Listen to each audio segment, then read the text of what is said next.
ಶಾರದಾಂ ದೇವೀಂ ರಾಮಕೃಷ್ಣಂ ಜಗದ್ಗುರುಂ ಪಾದಪದ್ಮಯ ತಯೋರ್ಶ್ರಿತ್ವ ಪ್ರಣಮಾಮಿ ಮುಹುರ್ಮುಹುಃ. ತಾಯಿ ಭಾರತಿಯನ್ನು ಭಕ್ತಿಯಿಂದ ನೆನೆಯುತ್ತಾ ದಿವ್ಯತ್ರಯರಿಗೆ ಭಕ್ತಿಪೂರ್ವಕ ಪ್ರಣಾಮಗಳನ್ನು ಅರ್ಪಿಸುತ್ತಾ ಆಗಮಿಸಿರುವ ಎಲ್ಲರಿಗೂ ಆದರಪೂರ್ವಕ ನಮಸ್ಕಾರಗಳು. ಯೋಗ ಅನ್ನುವಂತೆ ನಾನು ಕಳೆದ ವಾರ ದೆಹಲಿಯಲ್ಲಿದ್ದೆ. ದೆಹಲಿಗೆ ಹೋದಾಗ ನಾನು ತುಂಬ ಆಸ್ಥೆಯಿಂದ ಹೋಗಿದ್ದು ಅಂದರೆ ಜಲಿಯನ್ ವಾಲಾಬಾಗಿಗೆ. ದೆಹಲಿಯಿಂದ 350 ಕಿಲೋಮೀಟರ್ ದೂರದ ಜಲಿಯನ್ ವಾಲಾಬಾಗಿಗೆ ಹೋಗಿ ನಿಂತು ಕೂಡಲೇ ಹಳೆಯ ಇತಿಹಾಸವೆಲ್ಲ ಒಂದು ಸಲ ಕಣ್ಮುಂದೆ ಹಾದು ಹೋಯಿತು. ನೀವು ನಿಜಕ್ಕೂ ಅಚ್ಚರಿ ಪಡ್ತೀರಾ. ಆ ಜಲಿಯನ್ ವಾಲಾಬಾಗ್ ಅನ್ನೋದನ್ನು ನಾನು ಇತಿಹಾಸದ ಪುಟಗಳಲ್ಲಿ ಓದಿದ್ದೆ. ಜಲಿಯನ್ ವಾಲಾಬಾಗನ ವರ್ಣನೆ ಮಾಡಿದ್ರು. ಹೇಗಿದೆ ಜಲಿಯನ್ ವಾಲಾಬಾಗ್? ಒಂದು ದೊಡ್ಡ ಹಳ್ಳ, ರಸ್ತೆಗಿಂತ 5.5 ಅಡಿ ತಗ್ಗಿದೆ, ದೊಡ್ಡದಾದ ಗ್ರೌಂಡಿನ ರೀತಿಯಲ್ಲಿದೆ. ಅದರ ಸುತ್ತಲೂ ಎತ್ತರದ ಗೋಡೆಗಳು, ಅಕ್ಕಪಕ್ಕದಲ್ಲಿ ಆ ಭಾಗದಲ್ಲಿ ಅಂಗಡಿಗಳಿವೆ, ಮನೆಗಳಿವೆ. ಅದರ ಗೋಡೆಗಳು ಈ ಜಲಿಯನ್ ವಾಲಾಬಾಗನ್ನು ಸುತ್ತುವರೆದು ನಿಂತಿವೆ. ಜಲಿಯನ್ ವಾಲಾಬಾಗ್ಗೆ ಹೋಗಲಿಕ್ಕೆ ದಾರಿ ಯಾವುದು?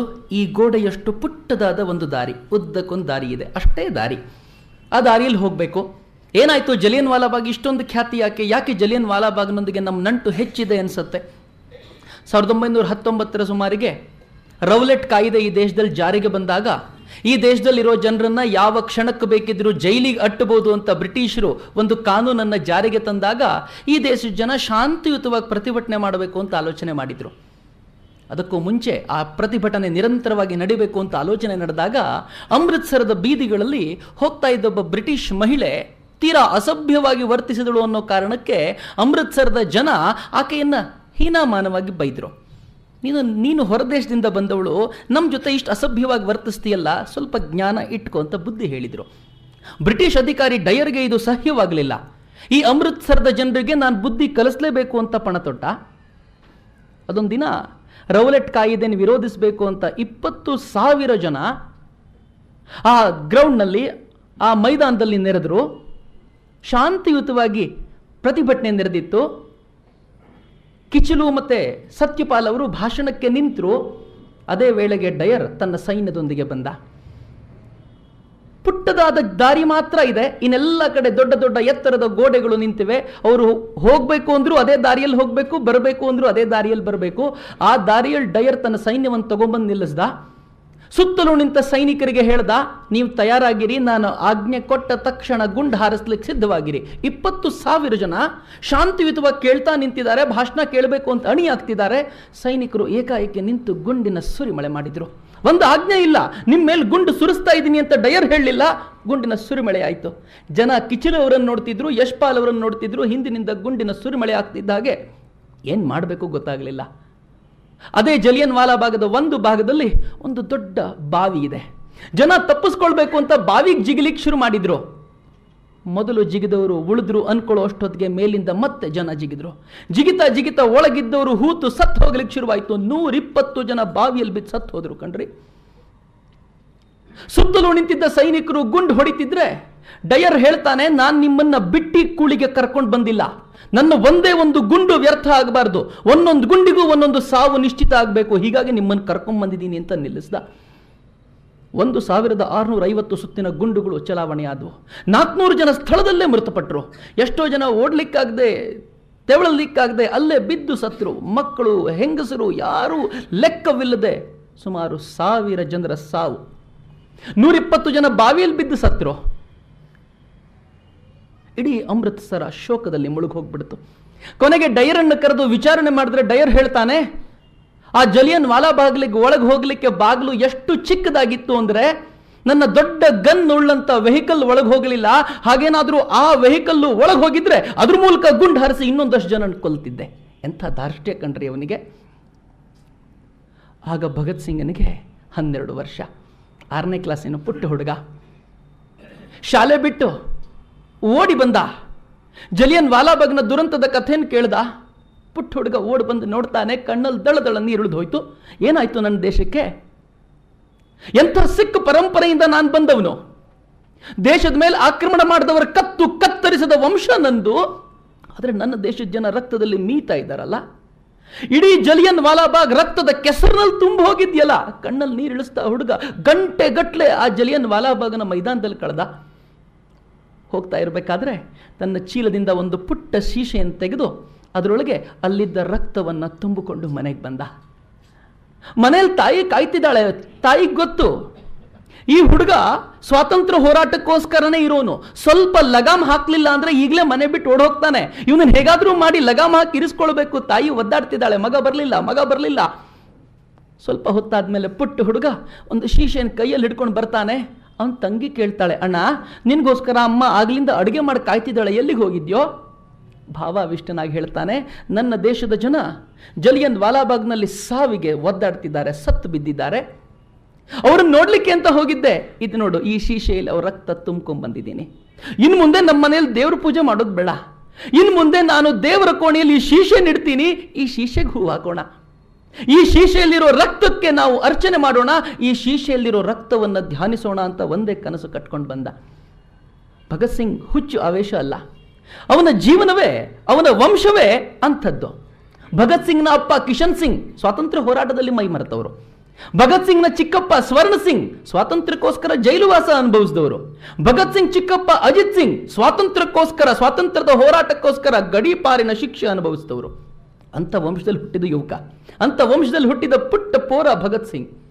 ಅವನು ಹುಟ್ಟೋ ವೇಳೆಗೆ ಅಪ್ಪ ಇಬ್ರು ಚಿಕ್ಕಪ್ಪಂದರು ಜೈಲಿನಲ್ಲಿದ್ರು. ಭಗತ್ ಸಿಂಗ್ ಹುಟ್ಟಿದ ದಿನ ಮೂವರಿಗೂ ಬಿಡುಗಡೆ ಆಯಿತು. ಆನಂದವೂ ಆನಂದ, ಮನೇಲಿ ಹಬ್ಬ. ಒಂದ್ ಕಡೆ ಪುಟ್ಟ ಮಗು ಹುಟ್ಟಿದೆ, ಮತ್ತೊಂದ್ ಕಡೆ 3 ಜನ ಜೈಲಲ್ಲಿದ್ದವರು ಹೊರಟು ಬಂದಿದ್ದಾರೆ. ಹಾಗಿದ್ರೆ ಮಗುವಿಗೆ ಏನಂತ ನಾಮಕರಣ ಮಾಡಬೇಕು? ಮಗು ಭಾಗ್ಯವಂತ, ಹೀಗಾಗಿ ಭಗತ್ ಸಿಂಗ್ ಅಂತಾನೆ ನಾಮಕರಣ ಮಾಡಬೇಕು. ಭಗತ್ ಅಂದ್ರೆ ಭಾಗ್ಯವಂತ ಅಂತ. ಅವನು ಭಾಗ್ಯವಂತ, ಮನೆಗೆ ಭಾಗ್ಯವನ್ನು ತಂದ, ಹಾಗಂತ ಅವರ ಅಜ್ಜ ತಿಳ್ಕೊಂಡ್ರು. ಆದರೆ ವಾಸ್ತವವಾಗಿ ಭಗತ್ ಮನೆಗಷ್ಟೇ ಭಾಗ್ಯವಂತನಾಗಿರಲಿಲ್ಲ, ದೇಶಕ್ಕೆ ಭಾಗ್ಯವಂತನಾಗಿದ್ದ. ಹೆಸರಿಗೆ ಸಾರ್ಥಕವಾಗಿದ್ದ, ದೇಶಕ್ಕೆ ಭಾಗ್ಯವನ್ನು ತಂದುಕೊಂಡ ಮಹಾನ್ ಯುವಕನಾಗ್ಬಿಟ್ಟ. ಚಿಕ್ಕಂದಿಂದ ಸ್ವಾತಂತ್ರ್ಯದ ಕಥೆಗಳನ್ನೇ ಕೇಳ್ತಾ ಬೆಳೆದವನು. ಅವನು ಸ್ವಲ್ಪ ಚಿಕ್ಕ ಹುಡುಗ, ಬುದ್ಧಿ ಬರೋ ವೇಳೆಗೆ ಚಿಕ್ಕಪ್ಪನಿಗೆ ಗಡೀಪಾರಾಯಿತು. ಚಿಕ್ಕಪ್ಪ ದೇಶ ಬಿಟ್ಟು ದೇಶಾಂತರ ಹೊರಟುಬಿಟ್ರು. ಪುಟ್ಟ ಹುಡುಗ ಚಿಕ್ಕಮ್ಮನ ಹತ್ರ ಬಂದು, ಅಳ್ತಾ ಇರೋ ಚಿಕ್ಕಮ್ಮನ ಹತ್ರ ಬಂದು ಹೇಳ್ತಾನೆ, ಅಮ್ಮ ನೀನು ಅಳಬೇಡ, ನಾನು ಸ್ವಲ್ಪ ದೊಡ್ಡವನಾಗ್ಲಿ ಈ ಬ್ರಿಟಿಷರ್ನ ಇಲ್ಲಿಂದ ಓಡಿಸ್ಬಿಡ್ತೀನಿ, ನಮ್ಮ ಚಿಕ್ಕಪ್ಪನ ವಾಪಸ್ ಕರ್ಕೊಂಡ್ಬರ್ತೀನಿ, ನೀನು ಯಾಕೆ ಅಳ್ತೀಯಮ್ಮ? ಪುಟ್ಟ ಹುಡುಗ ಹೇಳೋ ಮಾತು. ನಾವೆಲ್ಲ ಇನ್ನೂ ತೊದಲು ಮಾತಲ್ಲ ಅಮ್ಮ ಅಂತ ಹೇಳಲಿಕ್ಕೆ ಕಲಿಯೋಲ್ಲ. ಆ ವೇಳೆಗೆ ಭಗತ್ ಸಿಂಗ್ ಅಮ್ಮನಿಗೆ ಬುದ್ಧಿವಾದ ಹೇಳ್ತಾನೆ, ಚಿಕ್ಕಮ್ಮನಿಗೆ ಹೇಳ್ತಾನೆ, ನಾನು ಸ್ವಲ್ಪ ದೊಡ್ಡವನಾಗ್ಬಿಡ್ಲಿ, ಬ್ರಿಟಿಷರ್ನ ಓಡಿಸ್ತೇನೆ, ಚಿಕ್ಕಪ್ಪನ ವಾಪಸ್ ಕರ್ಕೊಂಡ್ಬರ್ತೇನೆ. ಅಳುವಿನ ಕಣ್ಗಳಲ್ಲಿ ನಗ್ತಾ ನಗ್ತಾ ಆ ಮುದ್ದು ಮಗುವನ್ನು ಅಪ್ಪಿಕೊಂಡ್ರು. ಆದರೆ ಅವರಿಗೆ ಗೊತ್ತಿತ್ತು, ಈ ಹುಡುಗ ಮುಂದೆ ಬೆಳೆದು ಇದೇ ಕೆಲಸ ಮಾಡ್ತಾನೆ. ಹುಡುಗನ ಕಥೆ ಎಲ್ರಿಗೂ ಗೊತ್ತು.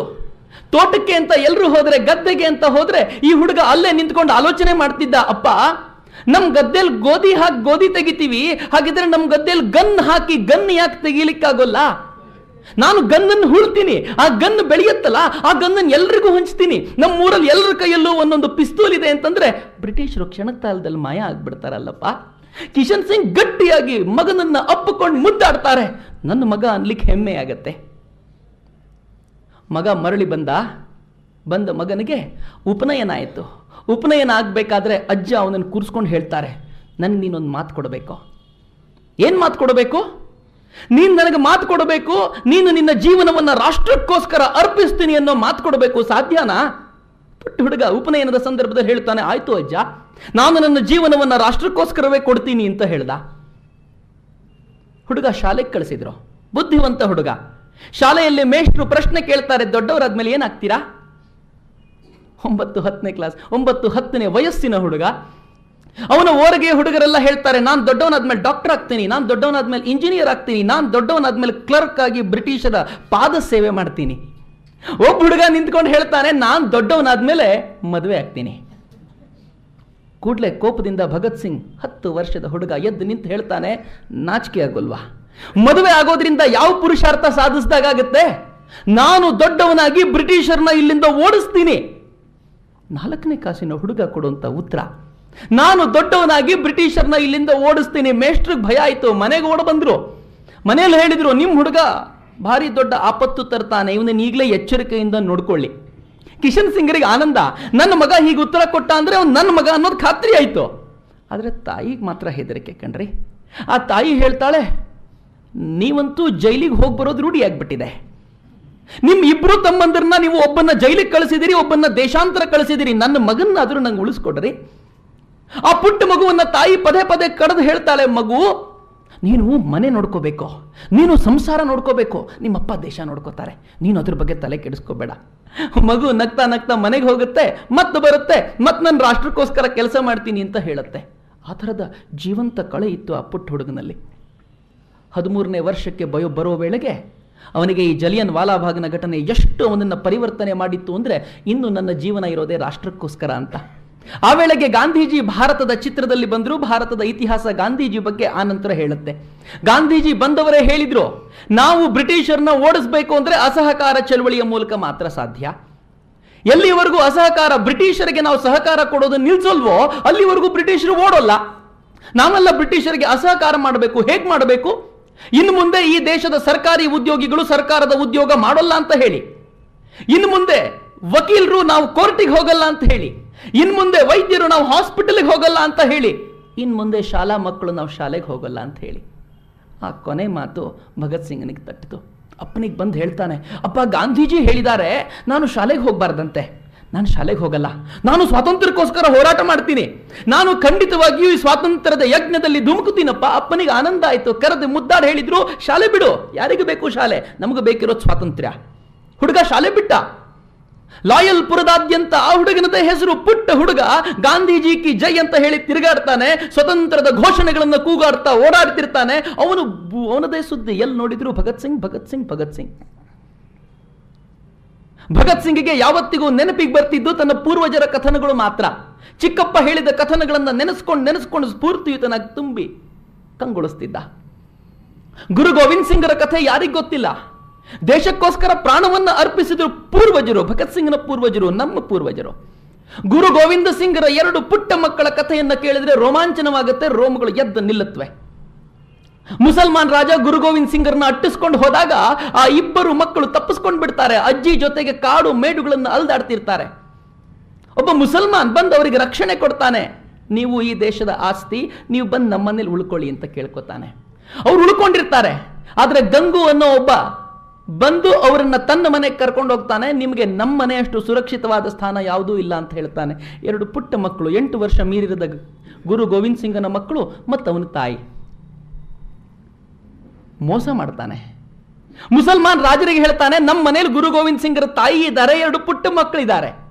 ಮುಸಲ್ಮಾನ್ ರಾಜರು ಅವ್ರ ಮನೆಗೆ ಪೊಲೀಸರನ್ನ ಕಳಿಸಿ ಆ 2 ಪುಟ್ಟ ಮಕ್ಕಳನ್ನ ತಮ್ಮ ಆಸ್ಥಾನಕ್ಕೆ ಎಳ್ಕೊಂಡು ಬರ್ತಾರೆ. ಅವರಲ್ಲಿರುವಂತಹ ತೇಜಸ್ಸನ್ನ ಕಂಡು ಹೇಳ್ತಾರೆ, ನೀವು ಹಿಂದೂಗಳಾಗಿರಬಾರ್ದು, ನಿಮ್ಮಂತ ತೇಜಸ್ವಿ ಮಕ್ಕಳು ಮುಸಲ್ಮಾನರಾಗಿರ್ಬೇಕು, ನೀವು ನಮ್ಮ ಧರ್ಮದಲ್ಲಿರಬೇಕು, ನೀವು ನಮ್ಮ ಧರ್ಮಕ್ಕೆ ಬಂದ್ಬಿಡಿ, ನಿಮ್ಗೆ ಏನ್ ಬೇಕೋ ಕೊಡ್ತೇನೆ, ಈ ರಾಜ್ಯವನ್ನು ನಿಮ್ಗೆ ಕೊಡ್ತೇನೆ, ನಿಮ್ಗೆ ಆಸ್ತಿ ಪಾಸ್ತಿ ಕೊಡ್ತೇನೆ, ನೀವು ಕೇಳಿದ್ದು ಕೊಡ್ತೀನಿ. ಆ ಮಕ್ಕಳು ಹೇಳ್ತಾರೆ, ಅಯ್ಯೋ ಹುಚ್ಚ ರಾಜ, 8 ವರ್ಷ ಮೀರಿರದ ಮಕ್ಕಳು, ನಿನ್ನನ್ನ ಮೂಲೋತ್ಪಾಟನೆ ಮಾಡ್ಲಿಕ್ಕೆ ಅಂತ ನಮ್ಮಪ್ಪ ಹೋರಾಟ ಮಾಡ್ತಿದ್ದಾರೆ. ನಮ್ಮಪ್ಪ ಯುದ್ಧದಲ್ಲಿ ತೀರ್ಕೊಂಡ್ರು, ಅವ್ರ ಹೋರಾಟನ ಮುಂದುವರಿಸಿಕ್ಕೆ ಅಂತ ಇರೋರೇ ನಾವು ನಿನ್ನ ಧರ್ಮಕ್ಕೆ ಬರ್ತೀವ, ನಾಚಿಕೆ ಆಗ್ಬೇಕು ನಿನಗೆ. ಅವನಿಗೆ ಕೋಪ ಬಂತು. ಈ ಮಕ್ಕಳನ್ನ ಜೀವಂತವಾಗಿ ಹೂತು ಬಿಡಬೇಕು ಅಂತಂದ. ಹೇಗೆ ಹೂಳೋದು? ಅವರನ್ನ ನಿಲ್ಲಿಸಬೇಕು, ಅವರ ಸುತ್ತಲೂ ಇಟ್ಟಿಗೆಯ ಕಟ್ಟಡವನ್ನ ಎಬ್ಬಿಸಬೇಕು, ಆ ಕಟ್ಟಡದೊಳಗೆ ಆ ಪುಟ್ಟ ಮಕ್ಕಳನ್ನ ಹೂತು ಬಿಡಬೇಕು. ಇಡೀ ದೇಶದಲ್ಲಿ ಯಾರೂ ತಯಾರಾಗಲಿಲ್ಲ ಕೆಲಸ ಮಾಡ್ತೀವಿ ಅಂತ. ಜೀವಾವಧಿ ಶಿಕ್ಷೆಗೊಳಗಾಗಿದ್ದ 2 ಬಂದ್ರು, ನಮ್ಗೆ ಶಿಕ್ಷೆ ಮಾಫಿ ಮಾಡ್ತೀವಿ ಅಂದ್ರೆ ಆ ಕೆಲಸ ನಾವು ಮಾಡ್ತೀವಿ ಅಂದ್ರು. ಆ ಹುಡುಗರನ್ನ ಸಾರ್ವಜನಿಕವಾಗಿ ಎಲ್ಲರ ಮುಂದೆ ತಂದು ನಿಲ್ಲಿಸಿದ್ರು. 8 ವರ್ಷದ ಪುಟ್ಟ ಮಕ್ಕಳು ಕಣ್ರಿ. ಇಟ್ಟಿಗೆ ಅಂತಂದು ಅವರ ಸುತ್ತಲೂ ಗೋಡೆ ಕಟ್ಟಲಿಕ್ಕೆ ಶುರು ಮಾಡಿದ್ರು. ಗೋಡೆ ಸೊಂಟದ ವೇಳೆಗೆ ಬರೋ ವೇಳೆಗೆ ಮುಸಲ್ಮಾನ್ ರಾಜನಿಗೆ ಹೆದರಿಕೆ ಶುರುವಾಯಿತು. ಈ ಹುಡುಗರು ಅಳಗ್ತಾನೆ ಇಲ್ವಲ್ಲ, ತಾನು ಸೋತೆ ಅಂತ ಒಪ್ಕೊಳ್ಳಿಕ್ಕೆ ಸಾಧ್ಯ ಇಲ್ಲ. ಆ ಪುಟ್ಟ ಹುಡುಗರಿಗೆ ಹೇಳ್ತಾನೆ, ನೀವು ಈಗಲೂ ಕೂಡ ನಮ್ಮ ಧರ್ಮವನ್ನು ಒಪ್ಕೋತೀರಾ ಅಂದ್ರೆ ನಿಮ್ಗೆ ಕೊಟ್ಟಿರೋ ಶಿಕ್ಷೆ ಮಾಫಿ ಮಾಡಿಬಿಡ್ತೀನಿ. ಆ ಹುಡುಗರು ಹೇಳ್ತಾರೆ, ಪ್ರಾಣ ಕೊಡ್ಲಿಕ್ಕೆ ಸಿದ್ಧರಾಗಿರೋರ್ ಮುಂದೆ ಆಮಿಷ ಒಡ್ತೀಯಾ? ನಾವು ಗುರು ಗೋವಿಂದ್ ಸಿಂಗರ ಮಕ್ಕಳು, ಗುರು ನಾನಕರ ವಂಶಜರು, ನಾವು ನಿನ್ನ ಮಾತಿಗೆ ಹೆದರೋರಲ್ಲ. ನಾವು ಪ್ರಾಣ ಕೊಡ್ತೀವಿ, ಧರ್ಮ ಕೊಡೋದಿಲ್ಲ ಅಂದ್ರು. ನಾವು ಪ್ರಾಣ ಕೊಡ್ತೀವಿ, ರಾಷ್ಟ್ರಕ್ಕೋಸ್ಕರ ಪ್ರಾಣ ಕೊಡ್ಲಿಕ್ಕೆ ಸದಾ ಸಿದ್ಧ ಅಂದ್ರು. ಗೋಡೆ ಕಟ್ತಾ ಹೋದ್ರು. ಎತ್ತರ ಗೋಡೆ ಬಂದರೂ ಕೂಡ ಹುಡುಗರು ಅಳಕಲಿಲ್ಲ.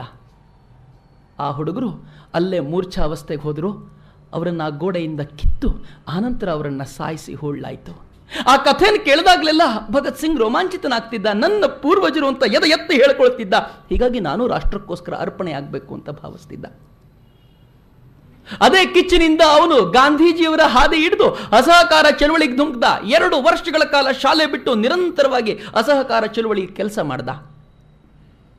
ಚೌರಿ ಚೌರ ಉತ್ತರ ಪ್ರದೇಶದ ಒಂದು ಪುಟ್ಟ ಹಳ್ಳಿ. ಆ ಪುಟ್ಟ ಹಳ್ಳಿಲಿ ಒಂದು ಘಟನೆ ಆಯಿತು. ಒಂದಷ್ಟು ಜನ ಪೊಲೀಸರು ಮೆರವಣಿಗೆ ಮಾಡ್ತಿದ್ದ, ಶಾಂತಿಯುತವಾಗಿ ಮೆರವಣಿಗೆ ಮಾಡ್ತಿದ್ದ ಜನರನ್ನು ಕಿಚಾಯಿಸಿದ್ರು.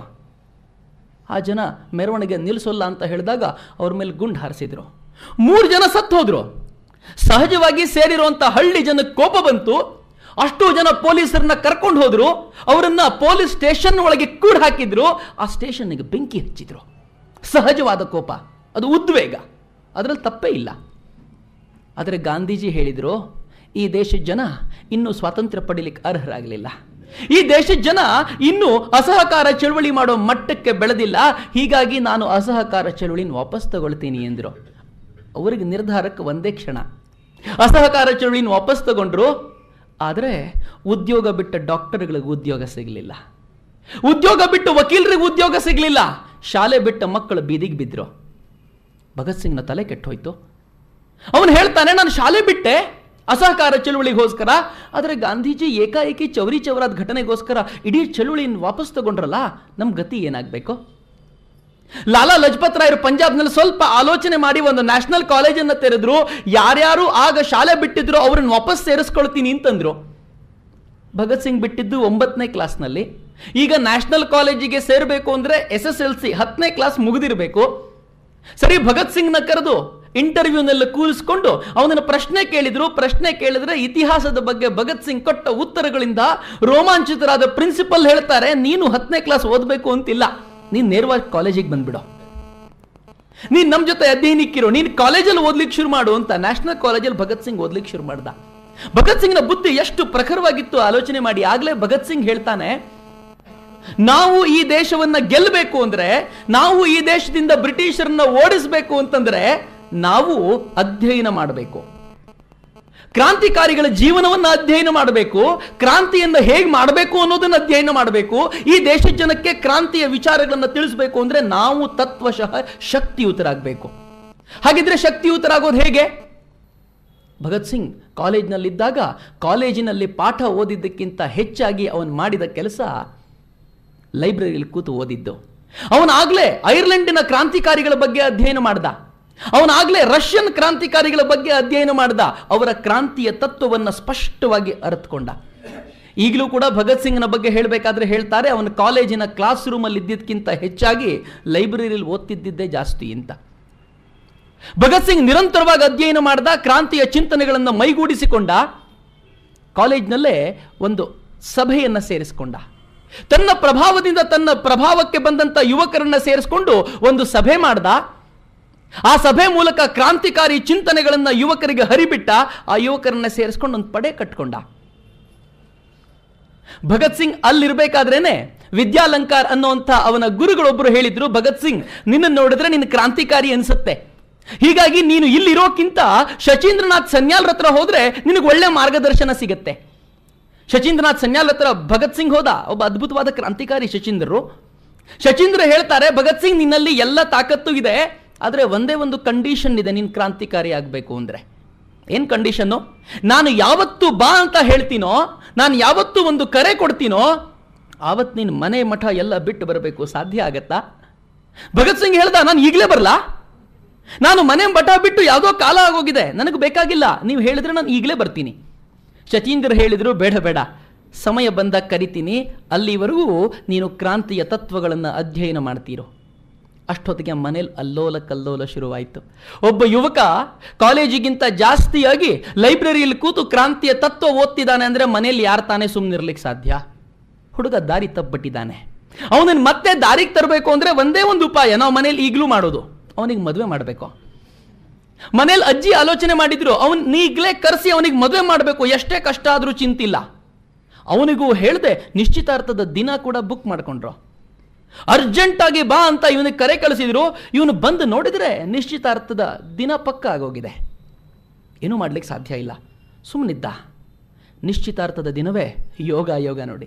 ಶಚೀಂದ್ರನಾಥ್ ಸನ್ಯಾಲ್ರ ಪತ್ರ ಬಂತು, ಈಗಿಂದೀಗಲೇ ಹೊರಡು, ಕ್ರಾಂತಿಕಾರ್ಯಕ್ಕೆ ಸಮಯ ಬಂದಿದೆ. ಅವತ್ತಿನ ರಾತ್ರಿ ಕುಳಿತು ಒಂದು ಪತ್ರ ಬರೀತಾನೆ. ಅಪ್ಪ, ನಾನು ಹುಟ್ಟಿದ್ದೆ ರಾಷ್ಟ್ರ ರಕ್ಷಣೆಗೋಸ್ಕರ, ಮದುವೆಯ ಬಂಧನದಲ್ಲಿ ಸಿಕ್ಕಾಕೊಳ್ಳಿಕ್ಕಲ್ಲ. ನಾನು ಉಪನಯನದಲ್ಲಿರ್ಬೇಕಾದ್ರೆ ಚಿಕ್ಕವನಿದ್ದಾಗ ನನ್ನ ಚಿಕ್ಕಪ್ಪ ನಂಗೆ ರಾಷ್ಟ್ರ ರಕ್ಷಣೆಯ ಕಥೆಯನ್ನು ಹೇಳಿದ್ರು.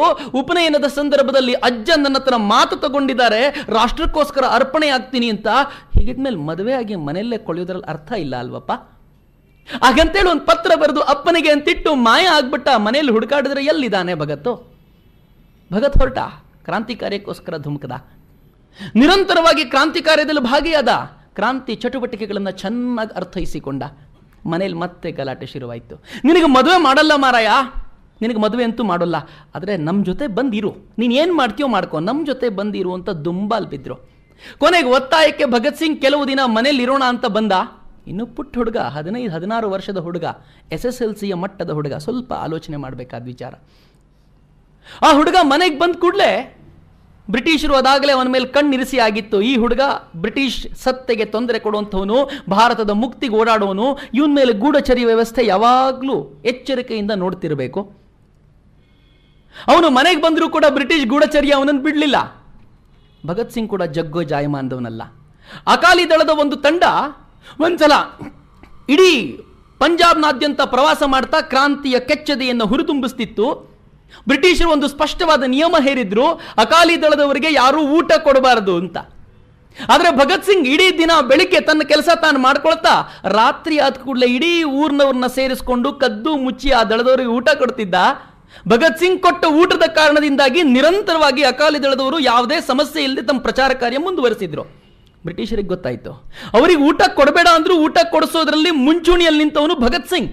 ಇವನನ್ನ ಬಂಧಿಸಬೇಕು, ಇವನನ್ನು ಜೈಲಿಗೆ ಹಾಕಬೇಕು. ಆದರೆ ಜೈಲಿಗೆ ಹಾಕ್ಲಿಕ್ಕೆ ಸಾಧ್ಯ ಇಲ್ಲ. ಯಾಕೆಂದರೆ ಭಗತ್ ಸಿಂಗ್ಗಾಗಿ ಇನ್ನೂ 17 ವರ್ಷ, 18 ವರ್ಷ ಕೂಡ ಆಗಲಿಲ್ಲ. 18 ವರ್ಷ ಆಗೋಕ್ಕಿಂತ ಮುಂಚೆ ಜೈಲಿಗೆ ಹಾಕ್ಲಿಕ್ಕೆ ಆಗೋಲ್ಲ. ಏನು ಮಾಡೋದು? ಬ್ರಿಟಿಷ್ ಅಧಿಕಾರಿ ತುಂಬ ಕೋಪದಿಂದ ಹೇಳ್ತಾನೆ, ಅವನಿಗೆ ವಯಸ್ಸಾಗದಿದ್ರೆ ಏನ್ರಿ, ಅವನ ಬುದ್ಧಿ 18 ಮೀರಿದೆ, ಅದಕ್ಕೆ ಕಾರಣಕ್ಕೋಸ್ಕರ ಆದರೂ ಹಾಕಬೇಕಲ್ಲ. ಹಾಕ್ಲಿಕ್ಕಾಗಲಿಲ್ಲ. ಆದರೆ ಬ್ರಿಟಿಷರು ಬುದ್ಧಿ ಬಿಡಬೇಕಲ್ಲ, ಹೇಗಾದರೂ ಮಾಡಿ ಭಗತ್ ಸಿಂಗ್ ಅನ್ನ ಜೈಲಿಗೆ ತಳ್ಳಲೇಬೇಕು, ಅವನಿಗೆ ಬೆತ್ತದ ರುಚಿ ತೋರಿಸಬೇಕು. ಅದೊಂದು ದಿನ ದಸರಾ ಮೆರವಣಿಗೆ ಸಂದರ್ಭದಲ್ಲಿ ಬಾಂಬ್ ಸ್ಫೋಟ ಆಯಿತು ಅನ್ನೋ ಕಾರಣಕ್ಕೋಸ್ಕರ ಭಗತ್ ಸಿಂಗ್ ಅನ್ನ ಏಕಾಏಕಿ ಬಂಧಿಸ್ಕೊಂಡು ಬಂದರು. ಅವನಿಗೆ ಚೆನ್ನಾಗಿ ಬಡಿದ್ರು. ಯಾಕೆ ಬಡಿದ್ರು ಅಂತ ಕೂಡ ಭಗತ್ ಸಿಂಗ್ ಗೊತ್ತಿಲ್ಲ. ನನಗೆ ಯಾಕೆ ಹೊಡಿತಿದ್ದೀರಾ ಭಗತ್ ಸಿಂಗ್ ಕೇಳ್ತಾನೆ. ಆಗ ಬ್ರಿಟಿಷ್ ಅಧಿಕಾರಿ ಹೇಳ್ತಾನೆ, ದಸರಾ ಮೆರವಣಿಗೆಯಲ್ಲಿ ಬಾಂಬ್ ಸ್ಫೋಟ ಆಗಿದೆ, 16 ಜನ ಸತ್ತಿದ್ದಾರೆ, ಆ ಬಾಂಬ್ ಸ್ಫೋಟ ಮಾಡಿಸಿದ್ ನೀನೇ. ಪಾಪ ಅವನಿಗೆ ಗೊತ್ತೇ ಇಲ್ಲ ಬಾಂಬ್ ಸ್ಫೋಟ ಆಗಿದ್ದ ವಿಚಾರ. ಭಗತ್ ಸಿಂಗ್ನ ಸುಳ್ಳು ಮೊಕದ್ದಮೆ ಹಾಕಿಸಿ ತಂದು ಬಿಟ್ರು. ಯಾವುದೇ ಕಾರಣಕ್ಕೂ ಭಗತ್ ಸಿಂಗ್ ಜೈಲಿಂದ ಹೊರಗೆ ಹೋಗಬಾರ್ದು ಅನ್ನುವಂಥ ಕೇಸುಗಳನ್ನು ಅವನ ಮೇಲೆ ಜಡಿದ್ರು. ಕೊನೆಗೆ ಅವನನ್ನು ಬಿಡಿಸ್ಕೊಂಡು ಹೋಗಬೇಕು ಅಂದ್ರೆ 60,000 ರೂಪಾಯಿ ಜಾಮೀನು ಕಟ್ಟಬೇಕು ಅಂತ ಹೇಳಿದ್ರು. ಎಲ್ಲಿಂದ ತರಬೇಕು ಅಪ್ಪ? ಭಗತ್ ಸಿಂಗನ ಮೇಲೆ ಪ್ರೀತಿ ಇದ್ದ, ಭಗತ್ ಸಿಂಗನ ಮೇಲೆ ಗೌರವ ಇದ್ದ, ಭಗತ್ ಸಿಂಗನ ಮೇಲೆ ವಿಶ್ವಾಸ ಇದ್ದ ಒಂದಷ್ಟು ಜನ, ಒಂದಷ್ಟು ಶ್ರೀಮಂತರು ಬಂದರು. 60,000 ರೂಪಾಯಿ ಜಾಮೀನು ನಾವು ಕೊಡ್ತೀವಿ ಅಂತಂದ್ರು. ಭಗತ್ ಸಿಂಗ್ನ ಬಿಡಿಸ್ಕೊಂಡು ಬಂದರು. ಬರಬೇಕಾದ್ರೆ ಭಗತ್ ಸಿಂಗ್ಗೆ ಹೇಳಿದರು, ನೋಡು ಭಗತ್ ಸಿಂಗ್, ಈ ಜಾಮೀನಿನ ಅವಧಿ ತೀರೋವರೆಗೂ ದಯವಿಟ್ಟು ಕ್ರಾಂತಿ ಕಾರ್ಯಕ್ಕೆ ಹೋಗ್ಬೇಡಪ್ಪ, ಇಲ್ಲಾಂದರೆ ನಾವು 60,000 ಜುಲ್ಮಾನೆಯನ್ನು ಸರ್ಕಾರಕ್ಕೆ ಕಟ್ಟಬೇಕಾಗತ್ತೆ. ಭಗತ್ ಸಿಂಗ್ ಒಪ್ಕೊಂಡ. ನೀವು ನನಗೋಸ್ಕರ ಕೊಟ್ಟಿದ್ದೀರಾ, ನಾನು ನನ್ನ ಸಮಯವನ್ನು ಮೀಸಲಾಗಿ ಇಡ್ತೀನಿ ಅಂತ ಮನೆಯಲ್ಲಿದ್ದ. ಅಪ್ಪ ಒಂದು ಡೈರಿ ಹಾಕ್ಕೊಟ್ರು. ನಿಯತ್ತಾಗಿ ಹಸುವನ್ನು ತೊಳ್ಕೊಂಡು ಸಗಣಿ ಸಾರಿಸ್ಕೊಂಡು ಆ ಹಾಲನ್ನು ಪ್ರತಿನಿತ್ಯ ಮನೆಗೆ ತಲುಪಿಸ್ಕೊಂಡು ಭಗತ್ ಸಿಂಗ್ 1-1.5 ವರ್ಷಗಳ ಕಾಲ ಉಳ್ಕೊಂಡ. ಕ್ರಾಂತಿಯ ಚಟುವಟಿಕೆ ಇಲ್ಲ. ರಾತ್ರಿ ಆದ ಕೂಡಲೇ ಕ್ರಾಂತಿಯ ಬಗ್ಗೆ ಆಲೋಚನೆ ಮಾಡ್ತಾನೆ. ನನ್ನ ದೇಶ ಹೇಗೆ ಕಟ್ಟಬೇಕು ಅನ್ನೋ ಕನಸು ಕಾಣ್ತಾನೆ. ಬೆಳಗ್ಗೆ 4 ಗಂಟೆಗೆ ಹಸುವನ್ನು ತಿಕ್ಕಲಿಕ್ಕೆ ಬರ್ತಾನೆ. ಎಂಥ ಬದುಕು ಕಣ್ರಿ ಒಂದು.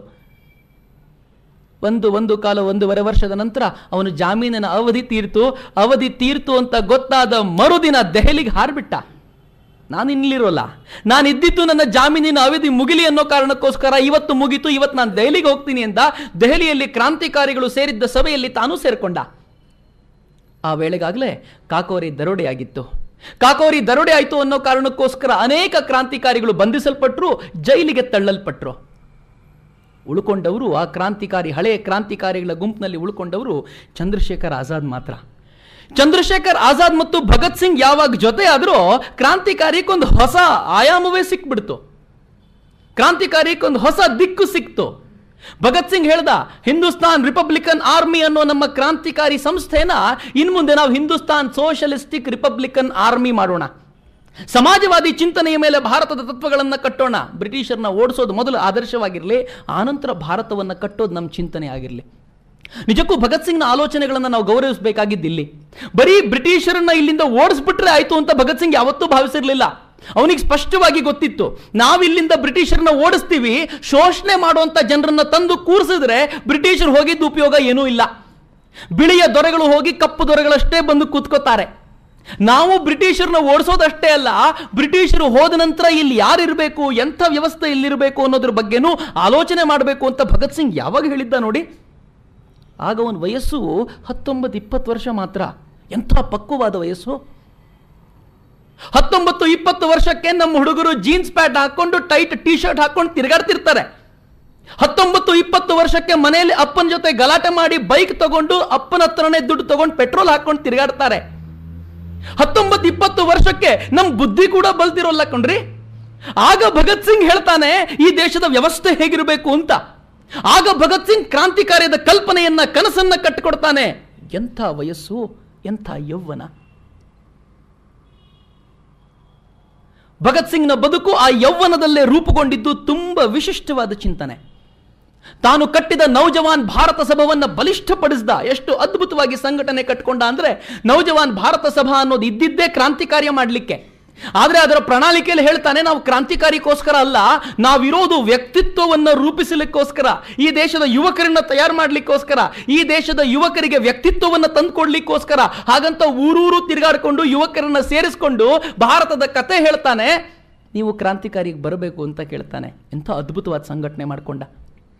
ಚಂದ್ರಶೇಖರ್ ಆಜಾದ್ ಸಿಕ್ಕಿದ ನಂತರವಂತೂ ಭಗತ್ ಸಿಂಗ್ನ ಓರೆಯೇ ಚೇಂಜ್ ಆಯಿತು. ಭಗತ್ ಸಿಂಗ್ನ ದಿಕ್ಕೇ ಬದಲಾಯಿತು. ಅವನ ಕ್ರಾಂತಿ ಕಾರ್ಯಕ್ಕೆ ಒಂದು ಹೊಸ ಸ್ಫೂರ್ತಿ ಸಿಕ್ತು.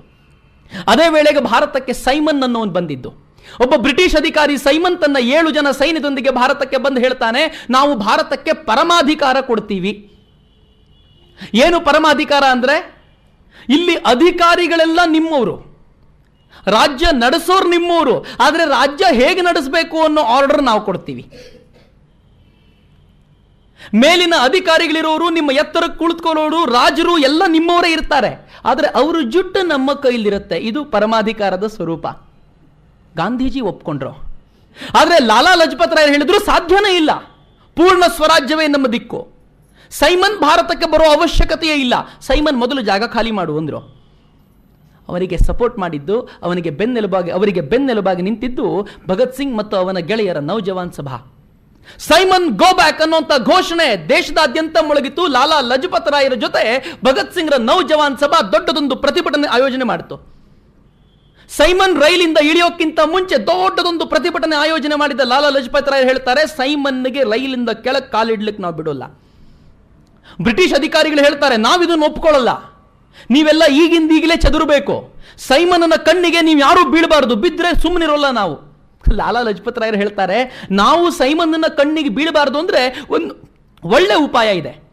ನೀವೆಲ್ಲ ಒಂದು ಕೆಲಸ ಮಾಡಿ, ಸೈಮನ್ ಮತ್ತು ಅವನ 7 ಜನ ತಂಡಕ್ಕೆ ಕಪ್ಪು ಬಟ್ಟೆ ಕಟ್ಬಿಟ್ಟು ಕರ್ಕೊಂಡು ಹೋಗ್ಬಿಡಿ ಕಣ್ಣಿಗೆ. ನಾವು ಅವನ ಕಣ್ಣಿಗೆ ಕಾಣೋದೇ ಇಲ್ಲ, ನಾವು ಪ್ರತಿಭಟನೆ ಮಾಡ್ತಾನೆ ಇರ್ತೀವಿ.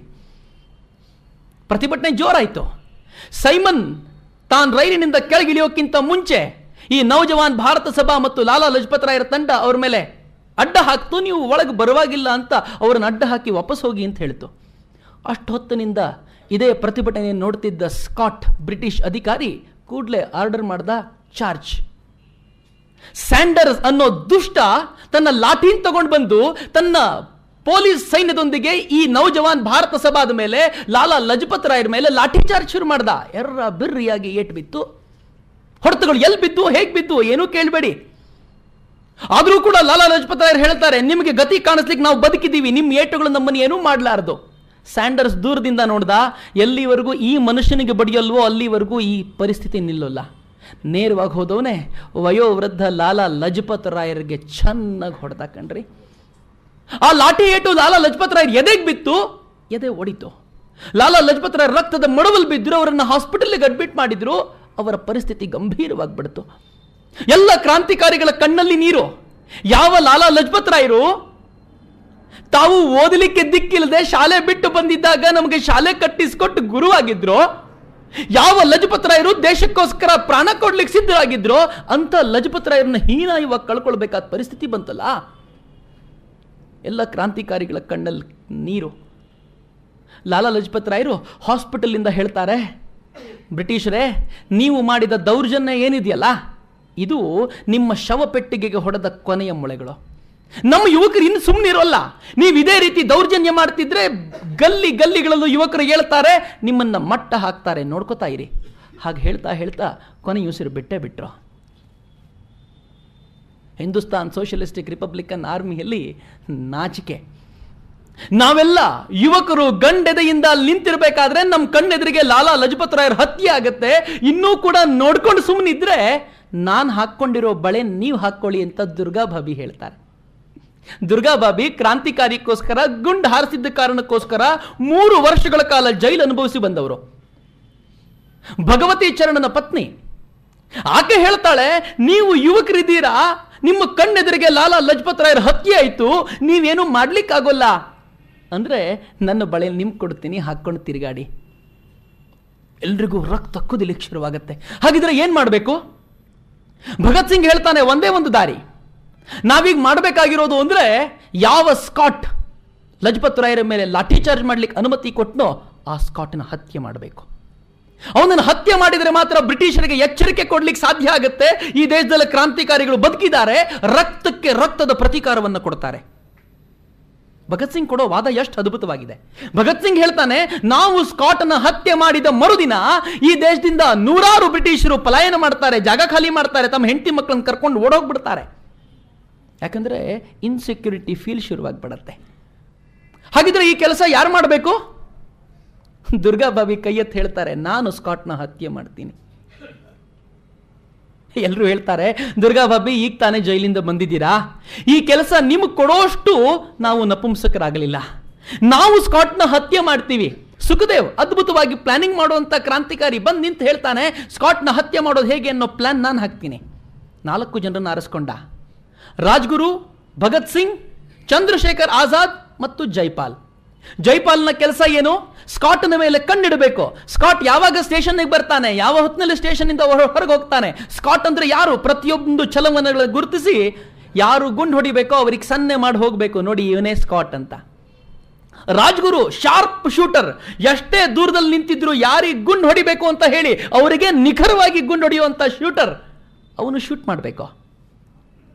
ಭಗತ್ ಸಿಂಗ್ ಅವನ ಜೊತೆ ನಿಂತ್ಕೊಂಡು ಅವನ ಕೆಲಸಕ್ಕೆ ಸಹಕಾರ ಕೊಡಬೇಕು. ಚಂದ್ರಶೇಖರ್ ಆಜಾದ್ ಪಂಡಿತ್ಜಿ, ಅವರು ಇವರು 3 ಜನನು ರಕ್ಷಿಸಿ ಇವ್ರನ್ನ ತಪ್ಪಿಸ್ಕೊಂಡು ಕರ್ಕೊಂಡ್ ಬರ್ಲಿಕ್ಕೆ ವ್ಯವಸ್ಥೆ ಮಾಡಬೇಕು. ಇಷ್ಟು ಯೋಜನೆ ಆಯ್ತು. ಸ್ಕಾಟ್ನ ಹತ್ಯೆಯ ದಿನ ಬಂತು. ಜೈಗೋಪಾಲ್ ಪೊಲೀಸ್ ಸ್ಟೇಷನ್ನ ಮುಂದೆ ನಿಂತ್ಕೊಂಡು ಕಾಯ್ತಿದ್ದ. ಪೊಲೀಸ್ ಅಧಿಕಾರಿ ಹೊರಗೆ ಬಂದು ಹೊರಡಲಿಕ್ಕೆ ಅನುವಾದ ಕೂಡಲೇ ಜೈಗೋಪಾಲ್ ಹೇಳ್ತಾನೆ, ನಿಮ್ಮ ಕೆಲಸ ಶುರು ಮಾಡಿ, ನಾನು ಹೊರಟೆ. ಜೈಗೋಪಾಲ್ ಮಾಯ ಆದ. ರಾಜ್ಗುರುಗೆ ಕುದಿತಾ ಇತ್ತು. ಸ್ಕಾಟ್ನ ಮೊದಲು ಕೊಲ್ಬೇಕು ಅಂತ ರಾಜ್ಗುರು ಮುಂದೆ ಹೋಗಿ ತನ್ನ ಪಿಸ್ತೂಲ್ ತೆಗೆದು ಹೊಡಿಲಿಕ್ಕೆ ಹೋದಾಗ ಭಗತ್ ಸಿಂಗ್ ಹೇಳ್ತಾನೆ, ಅಯ್ಯೋ ದೇವ್ರೆ, ಇವನ್ ಸ್ಕಾಟ್ ಅಲ್ಲ, ಸ್ಯಾಂಡರ್ಸ್. ನಾವು ಹೊಡಿಬೇಕಿದ್ದು ಸ್ಕಾಟ್ಗೆ, ಬೇಡ ಹೊರಗೆ ಬಾ, ನಾವು ಮತ್ತೆ ಬೇರೆ ಹೊಡಿಯೋಣ. ರಾಜ್ಗುರು ಕೇಳಲಿಕ್ಕೆ ತಯಾರಿಲ್ಲ. ಸ್ಕಾಟ್ ಆದ್ರೆ ಏನು, ಸ್ಯಾಂಡರ್ಸ್ ಆದ್ರೆ ಏನು, ನನಗೆ ಹೊಡಿಬೇಕು, ಇವನಿಗೆ ಹೊಡೆಯೋ ಕೆಲಸ ನಂದು, ನಾನು ಹೊಡಿತೀನಿ ಅಷ್ಟೇ ಅಂತ ಹೇಳಿ ಅವನು ಗುಂಡು ಹಾರಿಸೇ ಬಿಟ್ಟ. ಸ್ಯಾಂಡರ್ಸ್ ಕ್ಷಣದಲ್ಲಿ ಮೃತನಾಗ್ಬಿಟ್ಟ. ಆ ನಂತರ ಭಗತ್ ಸಿಂಗ್ನ ಗುಂಡು ಹಾರಿತು. ಭಗತ್ ಸಿಂಗ್ನ ಗುಂಡು ಕೂಡ ಸ್ಯಾಂಡರ್ಸ್ನ ದೇಹವನ್ನು ಹೊಕ್ಕಿತು. ಇಬ್ಬರು ತಪ್ಪಿಸ್ಕೊಳ್ಳಿಕ್ಕೆ ಶುರು ಮಾಡಿದ್ರು. ಚನನ್ ಸಿಂಗ್ ಅಂತ ಒಬ್ಬ ಭಾರತೀಯ ಪೊಲೀಸ್ ಕೂಡಲೇ ಓಡ್ ಬಂದ, ಇವರಿಬ್ಬರ ಮೇಲೆ ಗುಂಡು ಹಾರಿಸ್ತೀನಿ ಎಂದ. ಅಲ್ಲಿ ನಿಂತಿದ್ದ ಅಜೇಯ ಕ್ರಾಂತಿಕಾರಿ ಚಂದ್ರಶೇಖರ್ ಆಜಾದ್ ಹೇಳ್ತಾರೆ, ಚನನ್ ಸಿಂಗ್, ನೀನು ಭಾರತೀಯರ ಮೇಲೆ ಗುಂಡು ಹಾರಿಸಬಾರ್ದು ಅಂತ ನಾವು ತಿಳ್ಕೊಂಡಿದ್ದೀವಿ, ಹೀಗಾಗಿ ವಾಪಸ್ ಹೋಗ್ಬಿಡೋ. ಚನನ್ ಸಿಂಗ್, ನಮ್ಮ ಭಾರತೀಯರ ದುರಂತಾನೆ ಇಷ್ಟು, ಸ್ವಾಮಿ ನಿಷ್ಠೆ ಬಹಳ, ನಾನ್ ಬಿಡೋಲ್ಲ, ನಿಮ್ಮನ್ನು ಕೊಂದೇ ಕೊಲ್ತೀನಿ ಅಂತ ಚನನ್ ಸಿಂಗ್ ಹೇಳ್ದ. ಇನ್ನೇನ್ ಮಾಡೋದು, ಅನಿವಾರ್ಯವಾಗಿ ಚಂದ್ರಶೇಖರ್ ಆಜಾದ್ ತನ್ನ ಪಿಸ್ತೂಲನ್ನು ತೆಗೆದು ಚನನ್ ಸಿಂಗನ ಮೇಲೆ ಗುಂಡು ಹಾರಿಸಿದ್ರು. ಚನನ್ ಸಿಂಗ್ ಕ್ಷಣದಲ್ಲೇ ಮೃತಪಟ್ಟ. ಈ 3 ಜನ ತಪ್ಪಿಸ್ಕೊಂಡು DAV ಕಾಲೇಜಿನ ಕಾಂಪೌಂಡ್ ಹಾರಿದ್ರು. ಅಕ್ಕಪಕ್ಕದಲ್ಲಿ ನೋಡಿದ್ರು, ಯಾರೂ ಅಟ್ಟಿಸ್ಕೊಂಡು ಬರ್ತಿಲ್ಲ. ಮಾಮೂಲಾಗಿ ನಡ್ಕೊಂಡು ಹಾಸ್ಟೆಲ್ನ ಮೂಲಕ ತಮ್ಮ ಗಮ್ಯ ಸ್ಥಾನಕ್ಕೆ ತಲುಪಿಕೊಂಡ್ರು. ಅಚ್ಚರಿ, ಇಡೀ ದೇಶಕ್ಕೆ ಅಚ್ಚರಿ. ಯಾರೋ ಒಂದಷ್ಟು ಜನ ಕ್ರಾಂತಿಕಾರಿಗಳು ಬರ್ತಾರೆ, ಒಂದಷ್ಟು ಜನ ಬರ್ತಾರೆ, ಸ್ಯಾಂಡರ್ಸ್ನ ಪೊಲೀಸ್ ಸ್ಟೇಷನ್ ಎದುರಿಗೆ ಕೊಂದು ಹೋಗ್ತಾರೆ ಅಂದ್ರೆ ಕ್ರಾಂತಿಕಾರಿಗಳು ನಿದ್ದೆ ಮಾಡ್ತಿಲ್ಲ. ಕ್ರಾಂತಿಕಾರಿಗಳು ಎಚ್ಚೆತ್ಕೊಂಡಿದ್ದಾರೆ. ಒಂದ್ಸಲ ಕ್ರಾಂತಿಕಾರಿಗಳು ಎಚ್ಚೆತ್ಕೊಂಡ್ರು ಅಂತಂದ್ರೆ ಈ ದೇಶದಲ್ಲಿ ರಕ್ತದ ಓಕಳಿ ಆಡ್ಬಿಡ್ತಾರೆ. 1857ರಲ್ಲಿ ಒಂದಷ್ಟು ಜನ ಸೈನಿಕರು ಎಚ್ಚೆತ್ಕೊಂಡ್ರು, ಒಂದಷ್ಟು ರಾಜರು ಸಪೋರ್ಟ್ ಮಾಡಿದ್ರು. ಅಷ್ಟಕ್ಕೆ ಈ ದೇಶದಲ್ಲಿ ಬ್ರಿಟಿಷರು ಯಾವ ತರ ನಡುಕ್ತಿದ್ರು ಅಂದ್ರೆ, ಇವತ್ತಿಗೂ 1857 ಅಂದ್ರೆ ಇಂಗ್ಲೆಂಡ್ನಲ್ಲಿ ನಡುಕ ಹುಟ್ಟತ್ತೆ. ಹೆದರಿಕೆ ಶುರುವಾಯಿತು. ನಾವು ಈ ಕೊಲೆಗಾರರನ್ನ ಈಗಲೇ ಹಿಡಿಲಿಲ್ಲ ಅಂತಂದ್ರೆ ಇವರು ಇನ್ನೂ ಕಷ್ಟ ಕೊಡ್ತಾರೆ. ನಮ್ಮ ಜನರ ಮೇಲೆ ನಮಗೆ ನಂಬಿಕೆ ಕಳೆದು ಹೋಗುತ್ತೆ ಅಂತ ಹೇಳಿ ಕೂಡಲೇ ತಮ್ಮ ಜಾಲವನ್ನು ವಿಸ್ತರಿಸಿದ್ರು. ಎಲ್ಲ ಕಡೆ ಪೊಲೀಸರನ್ನ ಕಳಿಸ್ಕೊಟ್ರು. ಎಂಥ ಅತ್ಯಾಚಾರ ಆಯಿತು ಅಂದರೆ, ಯಾವ ಹಾಸ್ಟೆಲ್ನ ಮೂಲಕ ಈ 3 ಜನ ತಪ್ಪಿಸ್ಕೊಂಡಿದ್ರು ಆ ಹಾಸ್ಟೆಲ್ನ ಹುಡುಗರನ್ನೆಲ್ಲ ಕರೆದು ಹೊಡೆದ್ರು. ರಕ್ತ ಬರೋವರೆಗೂ ಹೊಡೆದ್ರು. ಈ 3 ಜನರ ಕಣ್ಣಲ್ಲಿ ನೀರು ಕಣ್ರಿ. ನಮ್ಮ ಕಾರಣದಿಂದಾಗಿ ಎಷ್ಟು ಜನ ಏಟು ತಿನ್ಬೇಕು? ಆದರೂ ಕೂಡ ನಾವು ಮಾಡೋ ಕೆಲಸ ಮಾಡಿದ್ದೀವಿ. ಕೂಡಲೇ ಅವರು ಎಲ್ಲ ಕಡೆ ಪೋಸ್ಟರ್ಗಳನ್ನು ಹಚ್ಚಿದ್ರು. ಸ್ಯಾಂಡರ್ಸ್ನ ಕೊಲೆಯಾಗಿದೆ, ಕೊಲೆ ಮಾಡಿದವರು ಹಿಂದೂಸ್ತಾನ್ ಸೋಷಿಯಲಿಸ್ಟಿಕ್ ರಿಪಬ್ಲಿಕನ್ ಆರ್ಮಿಯವರು. ಆ ಪೋಸ್ಟರ್ಗಳನ್ನು ಕೈಯಿಂದ ಬರೆದಿದ್ದವನು ಭಗತ್ ಸಿಂಗ್. ಇವರೆಲ್ಲ ಸ್ಕಾಟನ್ನ ಕೊಲ್ಲೋದು ಹೇಗೆ ಅಂತ ಆಲೋಚನೆ ಮಾಡಿದ್ರೆ ಹೊರತು ಕೊಂದ ನಂತರ ತಪ್ಪಿಸ್ಕೊಳ್ಳೋದು ಹೇಗೆ ಅಂತ ಆಲೋಚನೆ ಮಾಡಿರಲಿಲ್ಲ. ಎಲ್ಲರೂ ಈಗ ಚಿಂತೆಗೆ ಬಿದ್ದರು. ತಪ್ಪಿಸ್ಕೊಳ್ಳೋದು ಹೇಗೆ? ಮಾಡೋ ಕೆಲಸ ಅಂತೂ ಮಾಡಿ ಆಗಿದೆ, ಹೇಗೆ ತಪ್ಪಿಸ್ಕೊಳ್ಬೇಕು? ಕೂಡಲೇ ಸುಖದೇವ್ ಬಂದು ಹೇಳ್ತಾನೆ, ಒಂದು ಅದ್ಭುತವಾದ ಪ್ಲಾನ್ ಇದೆ. ಭಗತ್ ಸಿಂಗ್ ಹೇಗಿದ್ರು ಗುರ್ತು ಸಿಗೋಲ್ಲ. ಅವನು ಸಿಂಗ್ ಅಂತ ಯಾರಿಗೂ ಅನ್ಸೋದೇ ಇಲ್ಲ. ಯಾಕೆಂದ್ರೆ ಅವನು ಕೂದಲನ್ನ ಬೋಳಿಸ್ಕೊಂಡು ಅವನು ಪಕ್ಕ ಮಾಡರ್ನ್ ಬ್ರಿಟಿಷರ್ ತರ ಆಗೋಗಿದ್ದಾನೆ. ಹ್ಯಾಟ್ ಹಾಕೊಂಡು ತಿರುಗಾಡ್ತಾನೆ. ಅವನು ತಪ್ಪಿಸ್ಕೊಳ್ಳೋದು ಹೇಗೆ? ದುರ್ಗಾ ಭಾಬಿ, ಭಗವತಿ ಚರಣ್ನ ಪತ್ನಿ, ಅವನನ್ನ ನೀನು ನಿನ್ನ ಹೆಂಡತಿ ಅಂತ ಕರ್ಕೋ, ಅವ್ರ ಮಗುವನ್ನ ನಿಮ್ಮ ಮಗು ಅಂತ ಹೇಳು, ಫಸ್ಟ್ ಕ್ಲಾಸ್ ಟ್ರೈನ್ ಅಲ್ಲಿ ಹೊರಡು. ನಿಮ್ಮ ಕೆಲಸದವನಾಗಿ ರಾಜಗುರು ನಿಮ್ಮ ಜೊತೆ ಬರ್ತಾನೆ. ಪಂಡಿತ್ಜಿಗೆ ತಪ್ಪಿಸ್ಕೊಳ್ಳೋದು ಚೆನ್ನಾಗಿ ಗೊತ್ತು. ಅವರು ಚಳ್ಳೆ ಹಣ್ಣು ತಿನ್ನಿಸ್ಕೊಂಡೇ ಓಡಾಡ್ತಿರ್ತಾರೆ, ಅವ್ರು ತಪ್ಪಿಸ್ಕೊಂಡು ಹೋಗ್ತಾರೆ. ನೀವು 3 ಜನ ತಪ್ಪಿಸ್ಕೊಳ್ಳೋದನ್ನ ನೋಡಿ. Bhagat Singh first class train ticket ತಗೊಂಡು ತಾನು ತಪ್ಪಿಸ್ಕೊಳ್ಳಿಕ್ಕೆ ಅಣಿಯಾಗಿ ಹೊರಟ. ಅವನನ್ನು ನೋಡಿದವರೆಲ್ಲ ಇವನು ಕೊಲೆ ಮಾಡಿರ್ಲಿಕ್ಕೆ ಸಾಧ್ಯನಾ ಅಂತ ಆಲೋಚನೆ ಕೂಡ ಮಾಡ್ಲಿಕ್ಕೆ ಆಗಲಿಲ್ಲ. ಭಗತ್ ಸಿಂಗ್, ಚಂದ್ರಶೇಖರ್ ಆಜಾದ್, ರಾಜ್ಗುರು ಇವರು ಅಷ್ಟು ಜನ ತಪ್ಪಿಸ್ಕೊಂಡು ಲಾಹೋರನ್ನು ತಲುಪಿದ್ರು. ಕಲ್ಕತ್ತಾಗೆ ಬಂದರು. ಲಾಹೋರ್ನಿಂದ ಕಲ್ಕತ್ತಾಗೆ ಬಂದರು. ಕಲ್ಕತ್ತಾಗೆ ಬಂದ ನಂತರ ಭಗತ್ ಸಿಂಗ್ನ ಮತ್ತೊಂದು ಜೀವನ ಆರಂಭ ಆಯಿತು. ಭಗತ್ ಸಿಂಗ್ ಹೇಳ್ಕೊಳ್ತಾನೆ, ಯಾವ ದೇಶದಲ್ಲಿ, ಯಾವ ಪ್ರಾಂತದಲ್ಲಿ ನಿಜಕ್ಕೂ ಕ್ರಾಂತಿಯ ಮೊಳಕೆ ಹೊಡಿಬೇಕಿತ್ತೋ ಆ ಪ್ರಾಂತಕ್ಕೆ ನಾನು ಇವತ್ತು ಬಂದಿದ್ದೀನಿ. ಆದರೆ ಈ ಪ್ರಾಂತ್ಯದ ಜನ ಯಾವ ಥರ ಹೇಡಿಗಳಾಗೋಗಿದ್ದಾರೆ ಅಂದರೆ ಕ್ರಾಂತಿ ಕಾರ್ಯವನ್ನು ಚಿವುಟುಗೊಳಿಸಿ ಕೂತ್ಬಿಟ್ಟಿದ್ದಾರೆ. 1905ರಲ್ಲಿ ಒಂದ್ಸಲ ವಂಗಭಂಗ ಚಳವಳಿ ವಿರುದ್ಧ ಎದ್ದು ನಿಂತ ಮೇಲೆ ಇವರು ಹೋರಾಟನೇ ಮಾಡ್ತಿಲ್ಲ. ಹಾಗಿದ್ರೆ ಏನ್ ಮಾಡಬೇಕು?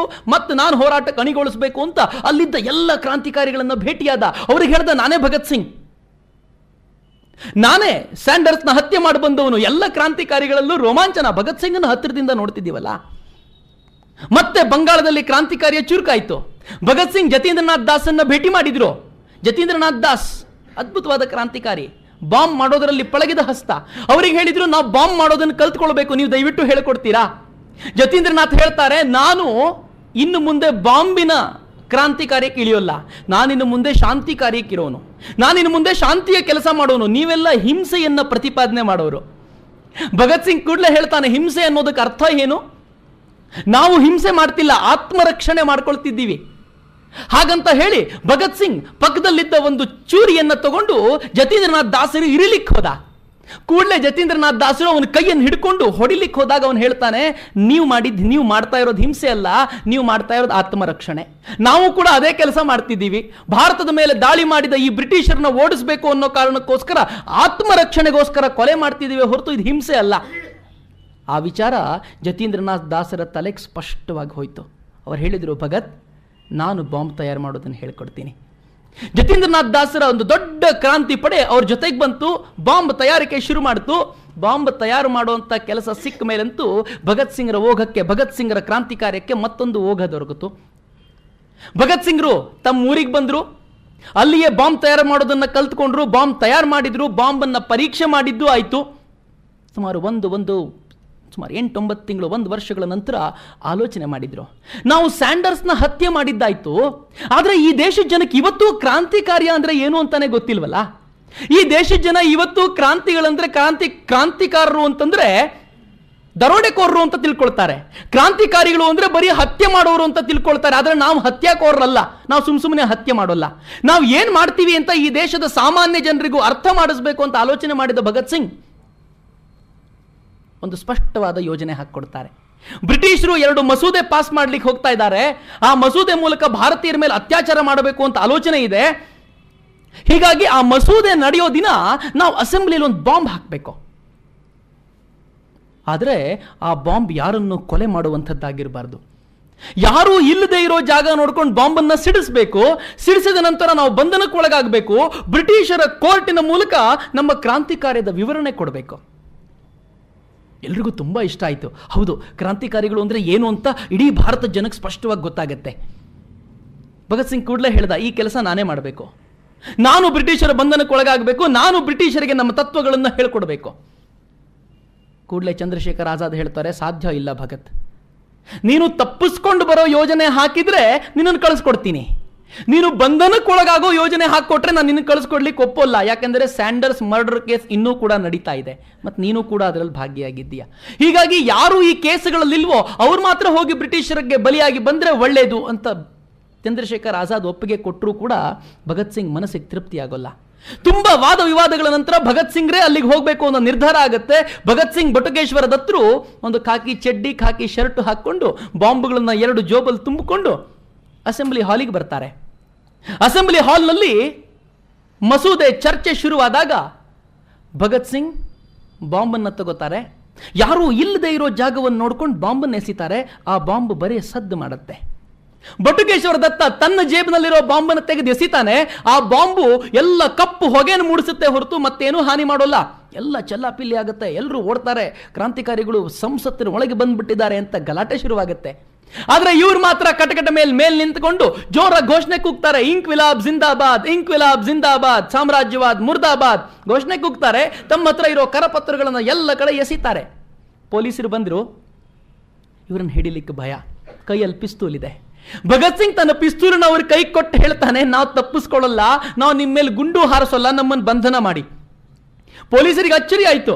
ಅವರನ್ನು ಬಂಧನ ಮಾಡಿ ಕರ್ಕೊಂಡು ಬಂದ್ರು. ಬ್ರಿಟಿಷರಿಗೆ ತಮ್ಮಲ್ಲೇ ಅನುಮಾನ ಶುರುವಾಯಿತು, ಈ ಕ್ರಾಂತಿಕಾರಿಗಳು ಬಂಧನಕ್ಕೆ ಒಳಗಾಗಿದ್ದಾರೆ ಅಂದ್ರೆ ಮತ್ತೇನೋ ಹೊಸ ಪ್ಲಾನ್ ಹಾಕ್ತಿದ್ದಾರೆ. ಹೀಗಾಗಿ ಇವರನ್ನು ಎಚ್ಚರಿಕೆಯಿಂದ ನಡೆಸ್ಕೊಳ್ಬೇಕು ಅಂತ ಹೇಳಿ ಎಲ್ಲ ಪತ್ರಿಕೆಗಳಿಗೂ ಸುದ್ದಿ ಕೊಟ್ಟರು. ಈ ಕ್ರಾಂತಿಕಾರಿಗಳು ಬಂಧನ ಆದದ್ರ ಬಗ್ಗೆ ಏನೂ ವಿಶೇಷವಾದ ವರದಿ ಪ್ರಕಟಿಸುವಂತಿಲ್ಲ. ಆದರೆ ಈ ವರದಿಯೇ ದೊಡ್ಡ ವರದಿ ಆಯಿತು. ಹೀಗೆ ಪ್ರಕಟಿಸುವಂತಿಲ್ಲ ಅಂತ ಕೊಟ್ಟ ವರದಿನೇ ತುಂಬಾ ದೊಡ್ಡದಾಗಿ ಪ್ರಕಟಣೆ ಆಯಿತು. ಭಗತ್ ಸಿಂಗ್ ಒಂದೇ ರಾತ್ರಿಯಲ್ಲಿ ಜನಮಾನಸದಲ್ಲಿ ಬಿತ್ತಿ ಹೋದ್ರು. ಭಗತ್ ಸಿಂಗ್ನ ಕಟಕಟೆಯಲ್ಲಿ ತಂದು ನ್ಯಾಯಾಧೀಶರು ಪ್ರಶ್ನೆ ಮಾಡ್ತಾರೆ. ಕಟಕಟೆಗೆ ಬರೋಕ್ಕಿಂತ ಮುಂಚೆ ಭಗತ್ ಸಿಂಗ್ ಬಟುಕೇಶ್ವರ ದತ್ತ ಜೋರ ಕುಕ್ಕೊಂಡು ಬರ್ತಾರೆ, ಇಂಕ್ವಿಲಾಬ್ ಜಿಂದಾಬಾದ್, ಕ್ರಾಂತಿಕಾರಿಯ ಚಿರಾಯುವಾಗಲಿ ಅಂತ ಘೋಷಣೆ ಕುಕ್ಕೊಂಡು ಬರ್ತಾರೆ. ನ್ಯಾಯಾಧೀಶರು ಅವನನ್ನು ಕೇಳ್ತಾರೆ, ನಿನ್ನ ಹೆಸರೇನು? ನನ್ನ ಹೆಸರು ಭಗತ್ ಸಿಂಗ್. ನಿನ್ನ ಉದ್ಯೋಗ ಏನು? ಏನೂ ಇಲ್ಲ, ನಾನೇನು ಕೆಲಸನೇ ಮಾಡೋಲ್ಲ. ನಿನ್ನ ಮನೆ ಎಲ್ಲಿದೆ? ನನಗೆ ಯಾವುದು ಮನೆ? ಊರಿಂದ ಊರು ತಿರುಗಾಡ್ತಿರ್ತೀನಿ, ಅದೇ ನನ್ನ ಮನೆ. ಜಡ್ಜ್ ಸಾಹೇಬರು ಅವನನ್ನು ಕೇಳಿದ್ರು, ಏನು ಕೆಲಸ ಮಾಡಿದ್ಯಾ, ಏನು ಕ್ರಾಂತಿಕಾರ್ಯ ಅಂದರೆ? ಅವನು ಹೇಳ್ತಾನೆ, ನಿಮ್ಮನ್ನ ಈ ದೇಶದಿಂದ ಮೂಲೋತ್ಪಾಟನೆ ಮಾಡೋದೇ ಕ್ರಾಂತಿಕಾರ್ಯ. ನೀವು ಈ ದೇಶದ ನಿಮ್ಮ ಆಸ್ತಿ ಅಲ್ಲ, ಈ ದೇಶ ನಮ್ಮ ಆಸ್ತಿ, ನಮ್ಮ ಆಸ್ತಿನ ನಮ್ಗೆ ಬಿಟ್ಕೊಟ್ಟು ಹೋಗಿ ಅಂತ ನಿಮಗೆ ಕಿವಿ ಕೇಳಿಸುವಾಗ ಹೇಳೋದು ನಮ್ಮ ಕಾರ್ಯ. ಹಾಗಿದ್ರೆ ನೀವು ಬಾಂಬ್ ಸ್ಫೋಟ ಯಾಕೆ ಮಾಡಿದ್ರಿ? ಭಗತ್ ಸಿಂಗ್ ಹೇಳ್ತಾನೆ, ನಾವು ಮನಸ್ಸು ಮಾಡಿದ್ರೆ ನಮ್ಮ ಹತ್ರ ಎಂತ ಟೆಕ್ನಾಲಜಿ ಇದೆ ಅಂತಂದ್ರೆ ಒಂದು ಒಳ್ಳೆ ಬಾಂಬ್ ಸಿಡಿಸಿ ಇದ್ದವ್ರನ್ನೆಲ್ಲ ಕ್ಷಣದಲ್ಲಿ ಕೊಲ್ಲಬಹುದಿತ್ತು. ಆದ್ರೆ ನಿಮ್ಮನ್ನು ಕೊಲ್ಲೋದು ನಮ್ಮ ಧ್ಯೇಯ ಅಲ್ಲ. ಬ್ರಿಟಿಷರು ಕಿವುಡಾಗಿ ಹೋಗಿದ್ದಾರೆ. ಕಿವುಡಾಗಿರೋ ಈ ಬ್ರಿಟಿಷರ ಕಿವಿ ಕೇಳಬೇಕು ಅಂತ ಮಾಡಿದರೆ ಬಾಂಬಿನ ಸದ್ದು ಮಾಡಬೇಕು, ಅದಕ್ಕೋಸ್ಕರ ಬಾಂಬ್ ಸಿಡಿಸಿದ್ವಿ ಎಂದ. ಭಗತ್ ಸಿಂಗ್ ಹೇಳ್ತಾನೆ, ನೀವು ಕನಸಿನಲ್ಲಿ ಮೈ ಮರ್ತಿದ್ದೀರಾ, ನಿದ್ದೆ ಮಾಡ್ತಿದ್ದೀರಾ. ನೀವು ಎಚ್ಚೆತ್ಕೊಳ್ಬೇಕು ಅಂದ್ರೆ, ನಿಮ್ಮನ್ನು ಎಚ್ಚರಿಸಬೇಕು ಅಂದ್ರೆ ನಾನು ಬಾಂಬ್ ಸಿಡಿಸಬೇಕು, ಅದಕ್ಕೋಸ್ಕರ ಬಾಂಬ್ ಸಿಡಿಸಿದೆ. ನ್ಯಾಯಾಧೀಶರಿಗೆ ಅರ್ಥ ಆಯಿತು, ಇವನು ನಿಧಾನಕ್ಕೆ ಏನೋ ಮಾಡ್ಲಿಕ್ಕೆ ಹೊರಟಿದ್ದಾನೆ.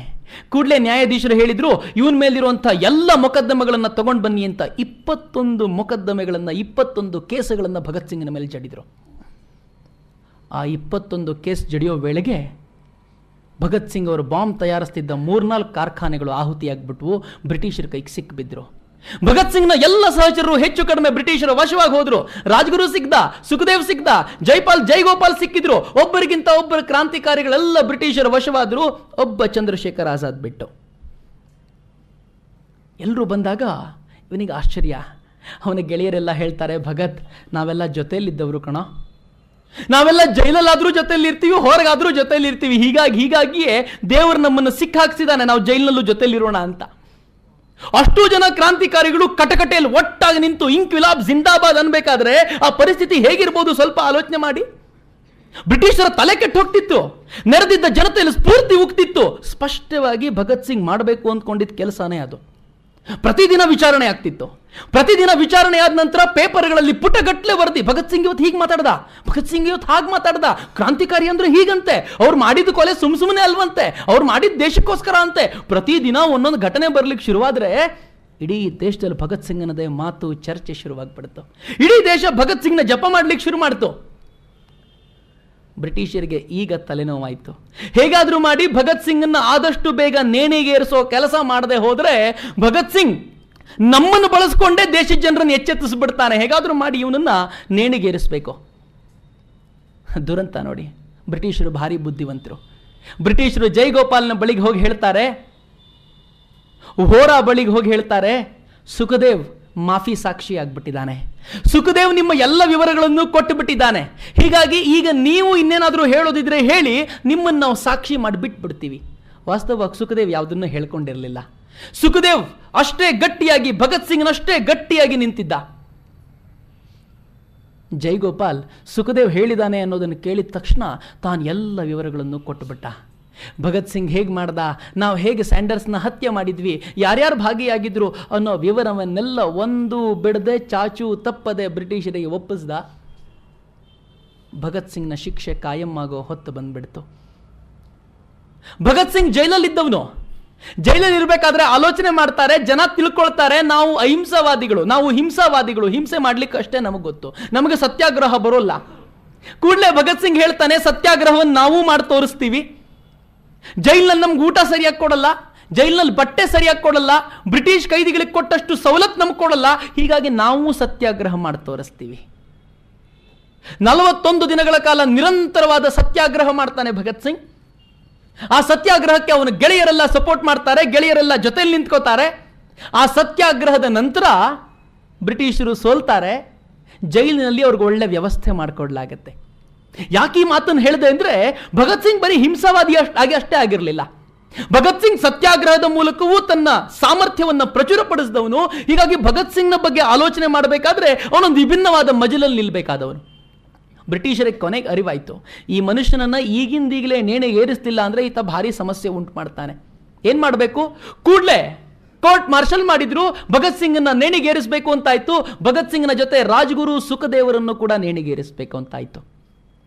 ಜಗತ್ನಲ್ಲಿ ಅತಿ ವಿಶಿಷ್ಟವಾದ ಆರ್ಡರ್ ಇದು. ಆ ಆರ್ಡರ್ ನಡಿಬೇಕಾದ್ರೆ ಇಡೀ ಸಭೆಯಲ್ಲಿ, ಇಡೀ ನ್ಯಾಯಾಲಯದಲ್ಲಿ ಒಬ್ಬ ವ್ಯಕ್ತಿ ಇರಲಿಲ್ಲ. ಯಾರು ಆಪಾದಿತನೋ ಅವ್ರು ಯಾರೂ ಇರಲೇ ಇರಲಿಲ್ಲ. ಆಪಾದಿತರ ಪರವಾಗಿ ವಕೀಲರು ಇರಲಿಲ್ಲ. ಬರೀ ಸರ್ಕಾರಿ ವಕೀಲರು ಮಾತಾಡಿದ್ದು, ಅದನ್ನ ಕೇಳ್ಕೊಂಡು 3 ನ್ಯಾಯಾಧೀಶರು ಕುಳಿತುಕೊಂಡು ಶರ ಬರೆದಿದ್ದು, ಈ 3 ಜನಕ್ಕೂ ನೇಣು ಹಾಕಬೇಕು ಅಂತ. ವಿಶಿಷ್ಟವಾದ ಕೇಸ್. ಆ ನೇಣು ಹಾಕೋ ಸುದ್ದಿನ ಕೇಳಿದಾಗ ಭಗತ್ ಸಿಂಗ್ ಆನಂದದಿಂದ ಕುಣಿದಾಡ್ತಾನೆ. ನನಗಿದೇ ಬೇಕಾಗಿತ್ತು. ನಾನು ಪ್ರಾಣವನ್ನ ಕೊಟ್ಟು ನಮ್ಮ ದೇಶದ ಜನರನ್ನ ಜಾಗೃತಗೊಳಿಸಬೇಕು ಅಂದ್ಕೊಂಡಿದ್ದೆ. ಮದನ್ ಲಾಲ್ ಧಿಂಗ್ರಾ ಮಾಡಿದ್ದು ಅದನ್ನೇ. ಲಂಡನ್ನಲ್ಲಿ ಕರ್ಜನ್ ವೈಲಿನ್ ಕೊಂದಲ್ಲ ಮದನ್ ಲಾಲ್ ಧಿಂಗ್ರಾ. ಅವತ್ತು ನಿರಮ್ಮಳವಾಗಿ ಕರ್ಜನ್ ವೈಲಿನ್ ಕೊಂದ ನಂತರ ಬ್ರಿಟಿಷರಿಗೆ ಆಹುತಿಯಾದ, ಬ್ರಿಟಿಷರಿಗೆ ಕೋಳ ತೊಡಿಸಿ ಅಂತ ಕೇಳ್ಕೊಂಡ. ಅವನನ್ನು ನೇಣಿಗೇರಿಸ್ಲಿಕ್ಕೆ ಹೋದಾಗ ಬ್ರಿಟಿಷರು ಕೇಳಿದ್ರು, ನಿನ್ನ ಕೊನೆ ಆಸೆ ಏನು? ಅವನು ತನ್ನ ಕೊನೆ ಆಸೆ ಸಾಮಾನ್ಯವಾದನ್ನೇ ಹೇಳ್ಕೊಂಡ. ಕೊನೆಗೆ ತೀರಾ ನೇಣಿಗೇರಿಸೋಕ್ಕಿಂತ ಮುಂಚೆ, ಆ ಉರುಳನ್ನ ಚುಂಬಿಸಿ ಕೊರಳಿಗೆ ಹಾಕೊಳ್ಳೋಕ್ಕಿಂತ ಮುಂಚೆ ಅವನು ಹೇಳ್ತಾನೆ, ಅಮ್ಮ ನಾನು ದೊಡ್ಡ ಮಗ, ನೀನ್ ದೊಡ್ಡ ತಾಯಿ. ನಿನ್ನಂತ ದೊಡ್ಡ ತಾಯಿಗೆ ನನ್ನಂತ ದೊಡ್ಡ ಮಗ ತನ್ನ ರಕ್ತ ಅಲ್ಲದೆ ಇನ್ನೇನಮ್ಮ ಕೊಡ್ತಾನೆ? ನಮ್ಮ ಜನಕ್ಕೆ ಸಾಯೋದು ಅಂದ್ರೆ ಏನು ಅಂತ ಗೊತ್ತಿಲ್ಲಮ್ಮ. ನಾನು ಸತ್ತು ತೋರಿಸ್ತೀನಿ, ಹೇಗೆ ಸಾಯ್ಬೇಕು ಅಂತ ಅವ್ರಿಗೆ ಹೇಳ್ಕೊಡ್ತೀನಿ. ಒಂದ್ಸಲ ನಾನು ಸಾಯ್ತೀನಲ್ಲ, ಆನಂತರ 100,000 ಜನ ಸಾಯ್ಲಿಕ್ಕೆ ಮುಂದೆ ಬರ್ತಾರೆ. ಬ್ರಿಟಿಷರು ಇನ್ನೇನ್ ಮಾಡ್ತಾರೆ? ಬಿಟ್ಟು ಬಂದ್ಬಿಡ್ತಾರೆ ಅಂತ ಲಂಡನ್ನಲ್ಲಿ ಆ ಕ್ರಾಂತಿಕಾರಿ ಮದನ್ ಲಾಲ್ ಧಿಂಗ್ರಾ ಹೇಳಿದ್ನಲ್ಲ, ಅದೇ ಸ್ಫೂರ್ತಿ ಭಗತ್ ಸಿಂಗ್ನಲ್ಲಿತ್ತು. ಭಗತ್ ಸಿಂಗ್ ಯಾವಾಗಲೂ ಆಲೋಚನೆ ಮಾಡ್ತಾನೆ, ನಾನು ಮತ್ತೆ ಮತ್ತೆ ಸತ್ತು ತೋರಿಸ್ಬೇಕು, ಈ ಜನಕ್ಕೆ ಎಚ್ಚರಿಕೆ ಮಾಡಬೇಕು, ಈ ಜನಕ್ಕೆ ಜಾಗೃತಗೊಳಿಸಬೇಕು. ಆದರೆ ಇಡೀ ದೇಶದಲ್ಲಿ ಅಲ್ಲೋಲ ಕಲ್ಲೋಲವಾಗ್ಬಿಟ್ಟಿತ್ತು. ಭಗತ್ ಸಿಂಗ್ ನೇಣಿಗೆ ಹಾಕಬಾರ್ದು ಅಂತ ಎಲ್ಲ ಕಡೆ ಸಭೆಗಳಾದವು. 100,000 ಜನ ಅರ್ಜಿ ಗುರಾಯಿಸಿದ್ರು, ಸರ್ಕಾರಕ್ಕೆ ಪತ್ರಗಳನ್ನು ಬರೆದ್ರು. ವೈಸ್ರಾಯ್ಗೆ ಅಷ್ಟೂ ದಿನಗಳವರೆಗೂ ಬರೆದಿದ್ದ ಪತ್ರ 1 ದಿನದಲ್ಲಿ ಬಂತು. 1000 ಗಟ್ಟಲೆ ಪತ್ರಗಳು, ಮೂಟೆಗಟ್ಟಲೆ ಪತ್ರಗಳು ವೈಸರಾಯ್ ಮನೆ ಬಾಗಿಲಿಗೆ ಬಂದು ಬಿದ್ವು. ವೈಸರಾಯ್ ಗೊತ್ತಾಯಿತು, ಇನ್ನು ಸ್ವಲ್ಪ ತಡೆ ಮಾಡಿದ್ರು ಕೂಡ ಸಮಸ್ಯೆ ಆಗತ್ತೆ. ಆ ವೇಳೆಗೆ ಭಾರತಕ್ಕೆ ಇರ್ವಿನ್ ಬಂದಿದ್ರು. ಇರ್ವಿನ್ ಜೊತೆ ಗಾಂಧಿದೊಂದು ಒಪ್ಪಂದ ಆಗಬೇಕಿತ್ತು.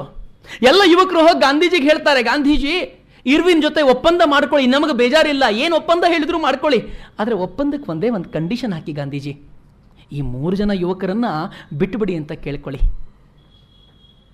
ಗಾಂಧೀಜಿ ಆಯ್ತು ಅಂತ ಹೇಳಿ ಹೋದ್ರು.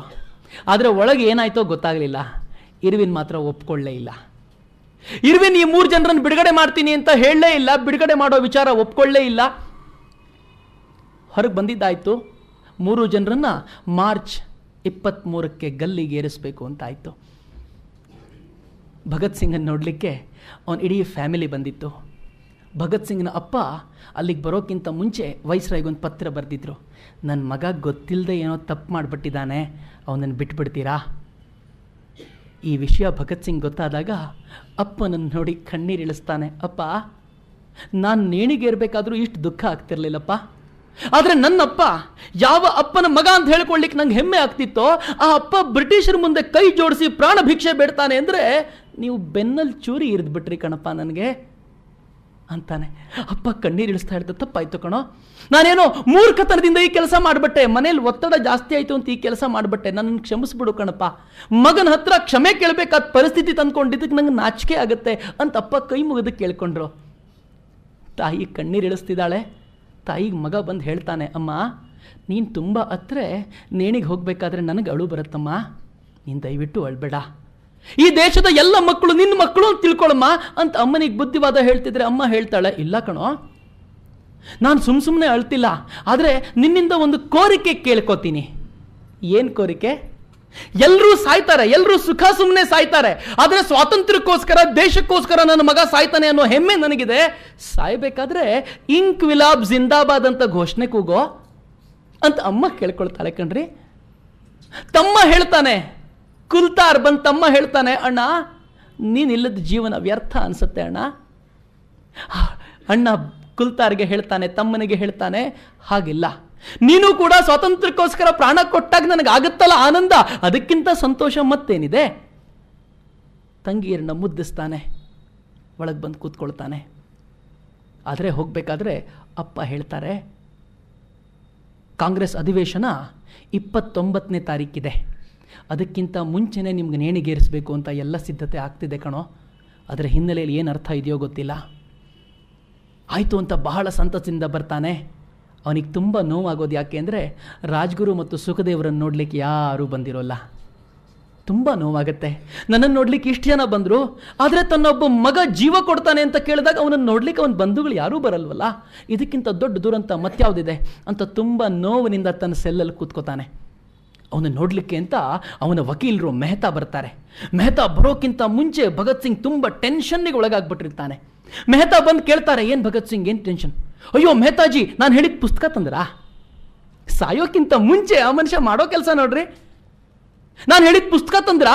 ದ ರೆವಲ್ಯೂಷನರಿ ಲೆನಿನ್ ಅನ್ನೋ ಪುಸ್ತಕದ ಬಗ್ಗೆ ನೆನ್ನೆ ತಾನೇ ಪತ್ರಿಕೆಯಲ್ಲಿ ಓದಿದೆ, ತುಂಬ ಚೆನ್ನಾಗಿದೆಯಂತ ಪುಸ್ತಕ, ಬೇಗ ತಂದ್ಕೊಡಿ, ನಾನು ಸಾಯೋಕ್ಕಿಂತ ಮುಂಚೆ ಸ್ವಲ್ಪ ಪೇಜ್ ಓದ್ಬಿಡ್ತೀನಿ ಅದರದ್ದು. ಮೆಹ್ತಾ ನಗ್ತಾ ತಮ್ಮ ಬ್ಯಾಗಲ್ಲಿದ್ದ ಆ ಪುಸ್ತಕ ತೆಗೆದು ಅವನ ಕೈಯಲ್ಲಿಟ್ಟರು. ಭಗತ್ ಸಿಂಗನ್ನು ಕೇಳಿದರು, ಭಗತ್ ಹೇಗೆ ಅನ್ನಿಸ್ತಾ ಇದೆ? ನಾನು ಸ್ವಲ್ಪ ದಿನದಲ್ಲೇ ನೇಣಿಗೆ ಹೋಗ್ತೀಯಾ, ಈಗ ಹೇಗೆ ಅನ್ನಿಸ್ತಿದೆ? ಅಯ್ಯೋ ನೆನ್ನೆ ಹೇಗಿತ್ತೋ ಇವತ್ತು ಹಾಗೆ ಅನಿಸುತ್ತೆ, ನನಗೇನು ವಿಶೇಷ ಇಲ್ಲ. ನಿನ್ನ ಕೊನೆ ಆಸೆ ಏನಾದರೂ ಹೇಳ್ಬೋದಾ? ನಾನು ನೇಣಿಗೇರಿದ ನಂತರ ಮತ್ತೆ ಹುಟ್ಟಬೇಕು, ರಾಷ್ಟ್ರಕ್ಕೋಸ್ಕರ ಮತ್ತೆ ಸೇವೆ ಮಾಡೋ ಭಾಗ್ಯ ಸಿಗಬೇಕು, ಅದೊಂದೇ ನನಗಿರೋ ಆಸೆ. ಹಾಗಂತ ಹೇಳ್ತಾನೆ, ತಾನು ಓದಲಿಕ್ಕೆ ಅಂತ ಮಗ್ನನಾಗ್ಬಿಡ್ತಾನೆ. ಮಾರ್ಚ್ 23ಕ್ಕೆ ಅವತ್ತಿನ ಬೆಳಗಿನ ಜಾವ ಎಲ್ಲ ಗಡಿಬಿಡಿ ಶುರುವಾಗುತ್ತೆ. ಎಲ್ಲರೂ ಓಡೋಡಿ ಬಂದು ಭಗತ್ ಸಿಂಗನ ಸೆಲ್ಲಿನ ಬಳಿ ಓಡಾಡ್ಲಿಕ್ಕೆ ಶುರು ಮಾಡ್ತಾರೆ. ಯಾಕೆ ಅಂತ ಕೇಳಿದರೆ, ಭಗತ್ ಸಿಂಗನ್ನು ನೇಣಿಗೆ ಹಾಕೋಲಿಕ್ಕೆ ಒಂದು ಕ್ಷಣನೂ ತಡ ಮಾಡಬಾರ್ದು ಅಂತ ಸುದ್ದಿ ಬರುತ್ತೆ. ಮಾರನೇ ದಿನ 24ರ ಸಂಜೆ 24ರ ಬೆಳಿಗ್ಗೆ ನೇಣಿಗೆ ಹಾಕಬೇಕು ಅಂತಿರೋದನ್ನು 23ರ ಸಂಜೆ ನೇಣಿಗೆ ಹಾಕಬೇಕು ಅಂತ ಮಾಡಿಬಿಡ್ತಾರೆ. ಒಂದಿನ ಮುಂಚೆನೇ ನೇಣಿಗೆ ಹಾಕಬೇಕು ಅಂತ. ಯಾಕೆಂದರೆ ಸ್ವಲ್ಪ ತಡ ಮಾಡಿದರೂ ಕೂಡ ಮತ್ತೆ ಜನರ ಗಲಾಟೆ ಆಗ್ಬೋದು, ಮತ್ತು ಜನ ಸಮಸ್ಯೆ ಕೊಡ್ಬೋದು, ಮತ್ತು ಇರ್ವಿನ್ ಪ್ಯಾಕ್ಟ್ ಮೇಲೆ ಒಪ್ಪಂದದ ಮೇಲೆ ತೊಂದರೆ ಆಗ್ಬೋದು ಅನ್ನೋ ಕಾರಣಕ್ಕೋಸ್ಕರ ಮುಂಚಿನ ದಿನಾನೇ ಗಲ್ಲಿಗೇರಿಸೋ ಸಿದ್ಧತೆ ಆಗಿಬಿಡುತ್ತೆ. ಭಗತ್ ಸಿಂಗಿಗೆ ಬಂದು ಚನನ್ ಸಿಂಗ್ ಅನ್ನೋಂಥ ಜೈಲರ್ ಹೇಳ್ತಾನೆ, ಭಗತ್ ಸಿಂಗಿಗೆ ಬಹಳ ಆತ್ಮೀಯವಾಗಿರೋ ಜೈಲರ್, ಭಗತ್ ನಿನ್ನನ್ನು ಇವತ್ತೇ ನೇಣಿಗೇರಿಸಬೇಕು ಅಂತ ಆಗಿದೆ ಕಣೋ, ಹೊರಡೋಣವಾ? ಭಗತ್ ಹೇಳ್ತಾನೆ, ಈ ಪುಸ್ತಕದ ಒಂದು ಅಧ್ಯಾಯ ಇನ್ನೂ ಮುಗಿಸ್ಲಿಲ್ಲ, ಒಂದಾದರೂ ಅಧ್ಯಾಯ ಮುಗಿಸ್ಬಿಡ್ಲಾ? ಅವನು ಹೇಳ್ತಾನೆ, ಸಾಧ್ಯ ಇಲ್ಲ ಕಣೋ, ನಿನ್ನನ್ನು ಈಗಿಂದೀಗಲೇ ನೇಣಿಗೆ ಹಾಕಬೇಕು ಅಂತ ಆರ್ಡರ್ ಸಿಕ್ಕಿದೆ, ದಯವಿಟ್ಟು ಬಂದ್ಬಿಡು.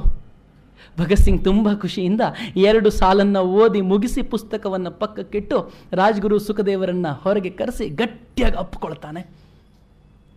ಜೈಲರುಗಳು ಹೇಳ್ಕೊಂಡು ಹೋಗ್ಲಿಕ್ಕೆ ಸಿದ್ಧರಾಗ್ತಾರೆ. ಭಗತ್ ಸಿಂಗ್, ರಾಜ್ಗುರು ಸುಖದೇವರು ಮೂವರು ಎತ್ತರದ ಧ್ವನಿಯಲ್ಲಿ ಸರ್ಫರೋಶಿ ಕಿ ತಮನ್ನಾ ಅಬ್ ಹಮಾರೆ ದಿಲ್ ಮೆ ಹೇ, ದೇಖನಾ ಹೇ ಜೋರ್ ಕಿತನಾ ಬಾಜುವೆ ಕಾತಿಲ್ ಮೆ ಹೇ ಅಂತ ಹೇಳ್ತಾರೆ. ಸ್ವಾತಂತ್ರ್ಯವನ್ನ ತಂದ್ಕೊಡುವಂತ ತಮ್ಮನ್ನ ಆಸೆ ನಮ್ಮಲ್ಲಿದೆ, ಆದ್ರೆ ನಮ್ಮ ಬಾಹುಗಳಲ್ಲಿ ಎಷ್ಟು ತಾಕತ್ತಿದೆ ಅಂತ ನೋಡ್ಬೇಕು. ಸಾಯೋಕ್ಕಿಂತ ಮುಂಚೆ ತಾಕತ್ತನ್ನ ಪರೀಕ್ಷೆ ಮಾಡ್ಕೋತಾರೆ.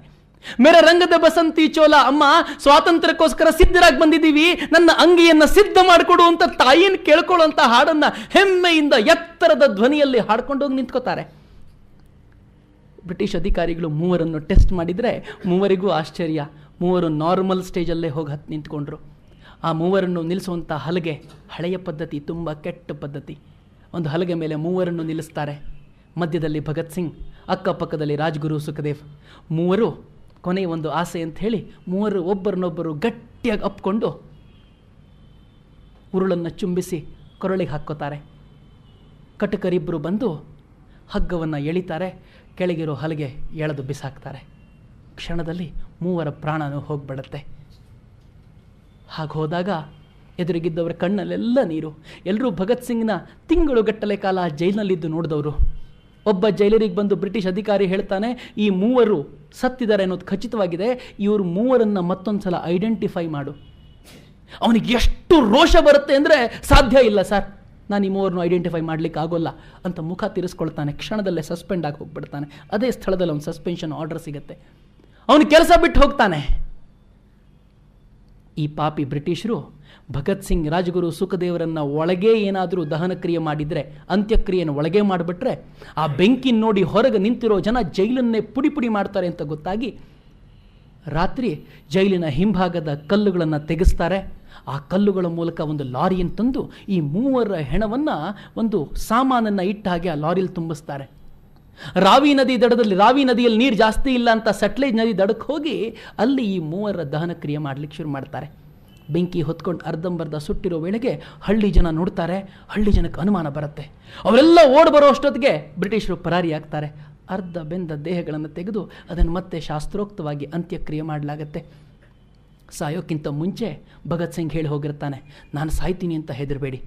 ಭಗತ್ ಸಿಂಗ್ನ ಬಿಡಿಸ್ಕೊಳ್ಳಿಕ್ಕೆ ಅಂತ ಬಂದ ಚಂದ್ರಶೇಖರ್ ಆಜಾದಿಗೆ ಭಗತ್ ಸಿಂಗ್ ಹೇಳ್ತಾನೆ, ನಾನು ಬದುಕಿದ್ರು ವ್ಯರ್ಥ, ನಾನೀಗ ಸತ್ತು ನಮ್ಮ ದೇಶದ ಜನರಲ್ಲಿ ಕಿಚ್ಚು ಹಬ್ಬಿಸಬೇಕು, ನಾನೀಗ ಸತ್ತು ನಮ್ಮ ದೇಶದ ಜನರಿಗೆ ಎಚ್ಚರಿಕೆ ಕೊಡಬೇಕು, ಹೀಗಾಗಿ ಸಾಯ್ಲಿಕ್ಕೆ ನನ್ನನ್ನು ಬಿಟ್ಟುಬಿಡಿ ಅಂತ ಕೇಳ್ಕೊಳ್ತಾ ಹೇಳ್ತಾನೆ.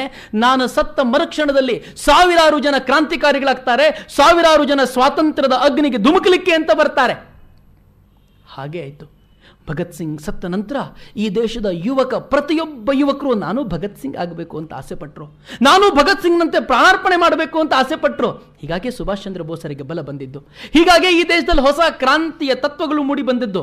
ಕಾಂಗ್ರೆಸ್ ಕೂಡ ತನ್ನ ನೀತಿಯನ್ನು ಬದಲಿಸ್ಕೊಳ್ಬೇಕಾಗಿ ಬಂದದ್ದು, ಕಾಂಗ್ರೆಸ್ ಕೂಡ ಅಹಿಂಸೆಯ ಪರಿಧಿಯನ್ನು ಬದಲಿಸ್ಕೊಳ್ಬೇಕಾದ ಪರಿಸ್ಥಿತಿ ಬಂದಿದ್ದು ಆನಂತರವೇ.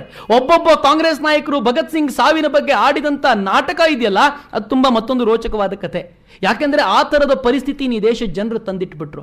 ಇಷ್ಟೊಂದು ಅದ್ಭುತವಾದ ಘಟನೆಗಳು ಭಗತ್ ಸಿಂಗ್ನ ವಿಚಾರದ ಹಿಂದೆ. ಭಗತ್ ಸಿಂಗ್ ತೀರ್ಕೊಂಡು 75 ವರ್ಷಗಳಾದವು. ನಾವು ಸ್ಮರಣೆ ಮಾಡ್ತಿರೋದು ನಿಜಕ್ಕೂ ಭಾಗ್ಯ. ಆದರೆ ಬಂಧುಗಳೇ, ಒಂದು ಕ್ಷಣ ಆಲೋಚನೆ ಮಾಡಿ, ಆ ಭಗತ್ ಸಿಂಗ್ಗೆ ನಾವು ಕೊಟ್ಟ ಕೃತಜ್ಞತೆ ಸಾಕಾ? ಭಗತ್ ಸಿಂಗ್ನ ಪಾಠವನ್ನು ನಮ್ಮ ಪಠ್ಯದಲ್ಲಿ ಹಾಕಬೇಕು ಅಂದಾಗ ಇತ್ತೀಚೆಗೆ ಶಟ್ಟರ್ ಅನ್ನೋ ಪಠ್ಯ ಪುಸ್ತಕ ರಚನೆಯ ಸಮಿತಿಯೊಬ್ಬರು ಹೇಳಿದ್ರಂತೆ, ಭಗತ್ ಸಿಂಗ್ನ ಪಠ್ಯ, ಭಗತ್ ಸಿಂಗ್ನ ಬಗ್ಗೆ ಪಾಠ, ಝಾನ್ಸಿ ರಾಣಿ ಲಕ್ಷ್ಮೀಬಾಯಿಯ ಬಗ್ಗೆ ಪಾಠ, ಹೀಗೆ ಇವ್ರ ಬಗ್ಗೆ ಎಲ್ಲ ಪಾಠ ಹಾಕಿದರೆ ನಮ್ಮ ಮಕ್ಕಳಿಗೆ ಹೊರೆಯಾಗತ್ತೆ ಅಂತ. ಮೌಂಟ್ ಬ್ಯಾಟನ್ನ ಲಾರ್ಡ್ ಅಂತ ಕರೆದ್ರೆ ಹೊರೆಯಾಗೋಲ್ಲ, ಲಾರ್ಡ್ ಅನ್ನೋ ದೇವರಿಗೆ ಕಣ್ರಿ. ಆದ್ರೆ ಮೌಂಟ್ ಬ್ಯಾಟನ್ನ ನಮ್ಮ ಮಕ್ಕಳು ಪದೇ ಪದೇ ಲಾರ್ಡ್ ಮೌಂಟ್ ಬ್ಯಾಟನ್ ಅಂತ ಹೇಳ್ತಾರೆ, ಲಾರ್ಡ್ ಡಾಲ್ ಹೌಸಿ ಅಂತ ಹೇಳ್ತಾರೆ. ಯಾವ ಡಾಲ್ ಹೌಸಿ ದತ್ತು ಮಕ್ಕಳಿಗೆ ಹಕ್ಕಿಲ್ಲ ಅನ್ನೋ ಕಾನೂನಿಂದ ಈ ದೇಶದ ರಾಜ್ಯಗಳನ್ನ ಕಬಳಿಸಿಬಿಟ್ನೋ, ಯಾವ ಮೌಂಟ್ ಬ್ಯಾಟನ್ ಈ ದೇಶವನ್ನು ತುಂಡರಿಸಿದ್ನೋ ಅವ್ರನ್ನ ದೇವರುಗಳು ಅಂತ ಕರಿಬೇಕಾದ್ರೆ ಸಮಸ್ಯೆ ಆಗೋಲ್ಲ. ಮೌಂಟ್ ಬ್ಯಾಟನ್ನ ಬಗ್ಗೆ 2 ಪುಟದ ಪಾಠವನ್ನು ಮಕ್ಕಳು ಓದಬೇಕಾದ್ರೆ ಹೊರೆಯಾಗೋಲ್ಲ. ಭಗತ್ ಸಿಂಗ್ನ ಬಗ್ಗೆ ಒಂದು ಪಾಠ ಹಾಕಿದರೆ ಮಕ್ಕಳಿಗೆ ಹೊರೆಯಾಗತ್ತೆ ಅಂತ ಹೇಳ್ತಾರಲ್ರಿ. ಏನರ್ಥ ಇದಕ್ಕೆ? ನಾವು ಎಂಥ ಪೀಳಿಗೆಯನ್ನು ಸೃಷ್ಟಿ ಮಾಡ್ತಿದ್ದೀವಿ? ಭಗತ್ ಸಿಂಗ್ ಒಬ್ಬರೇ ಅಲ್ಲ, ಈ ದೇಶದಲ್ಲಿ ಕ್ರಾಂತಿಕಾರಿಗಳು ನೂರಾರು, ಸಾವಿರಾರು.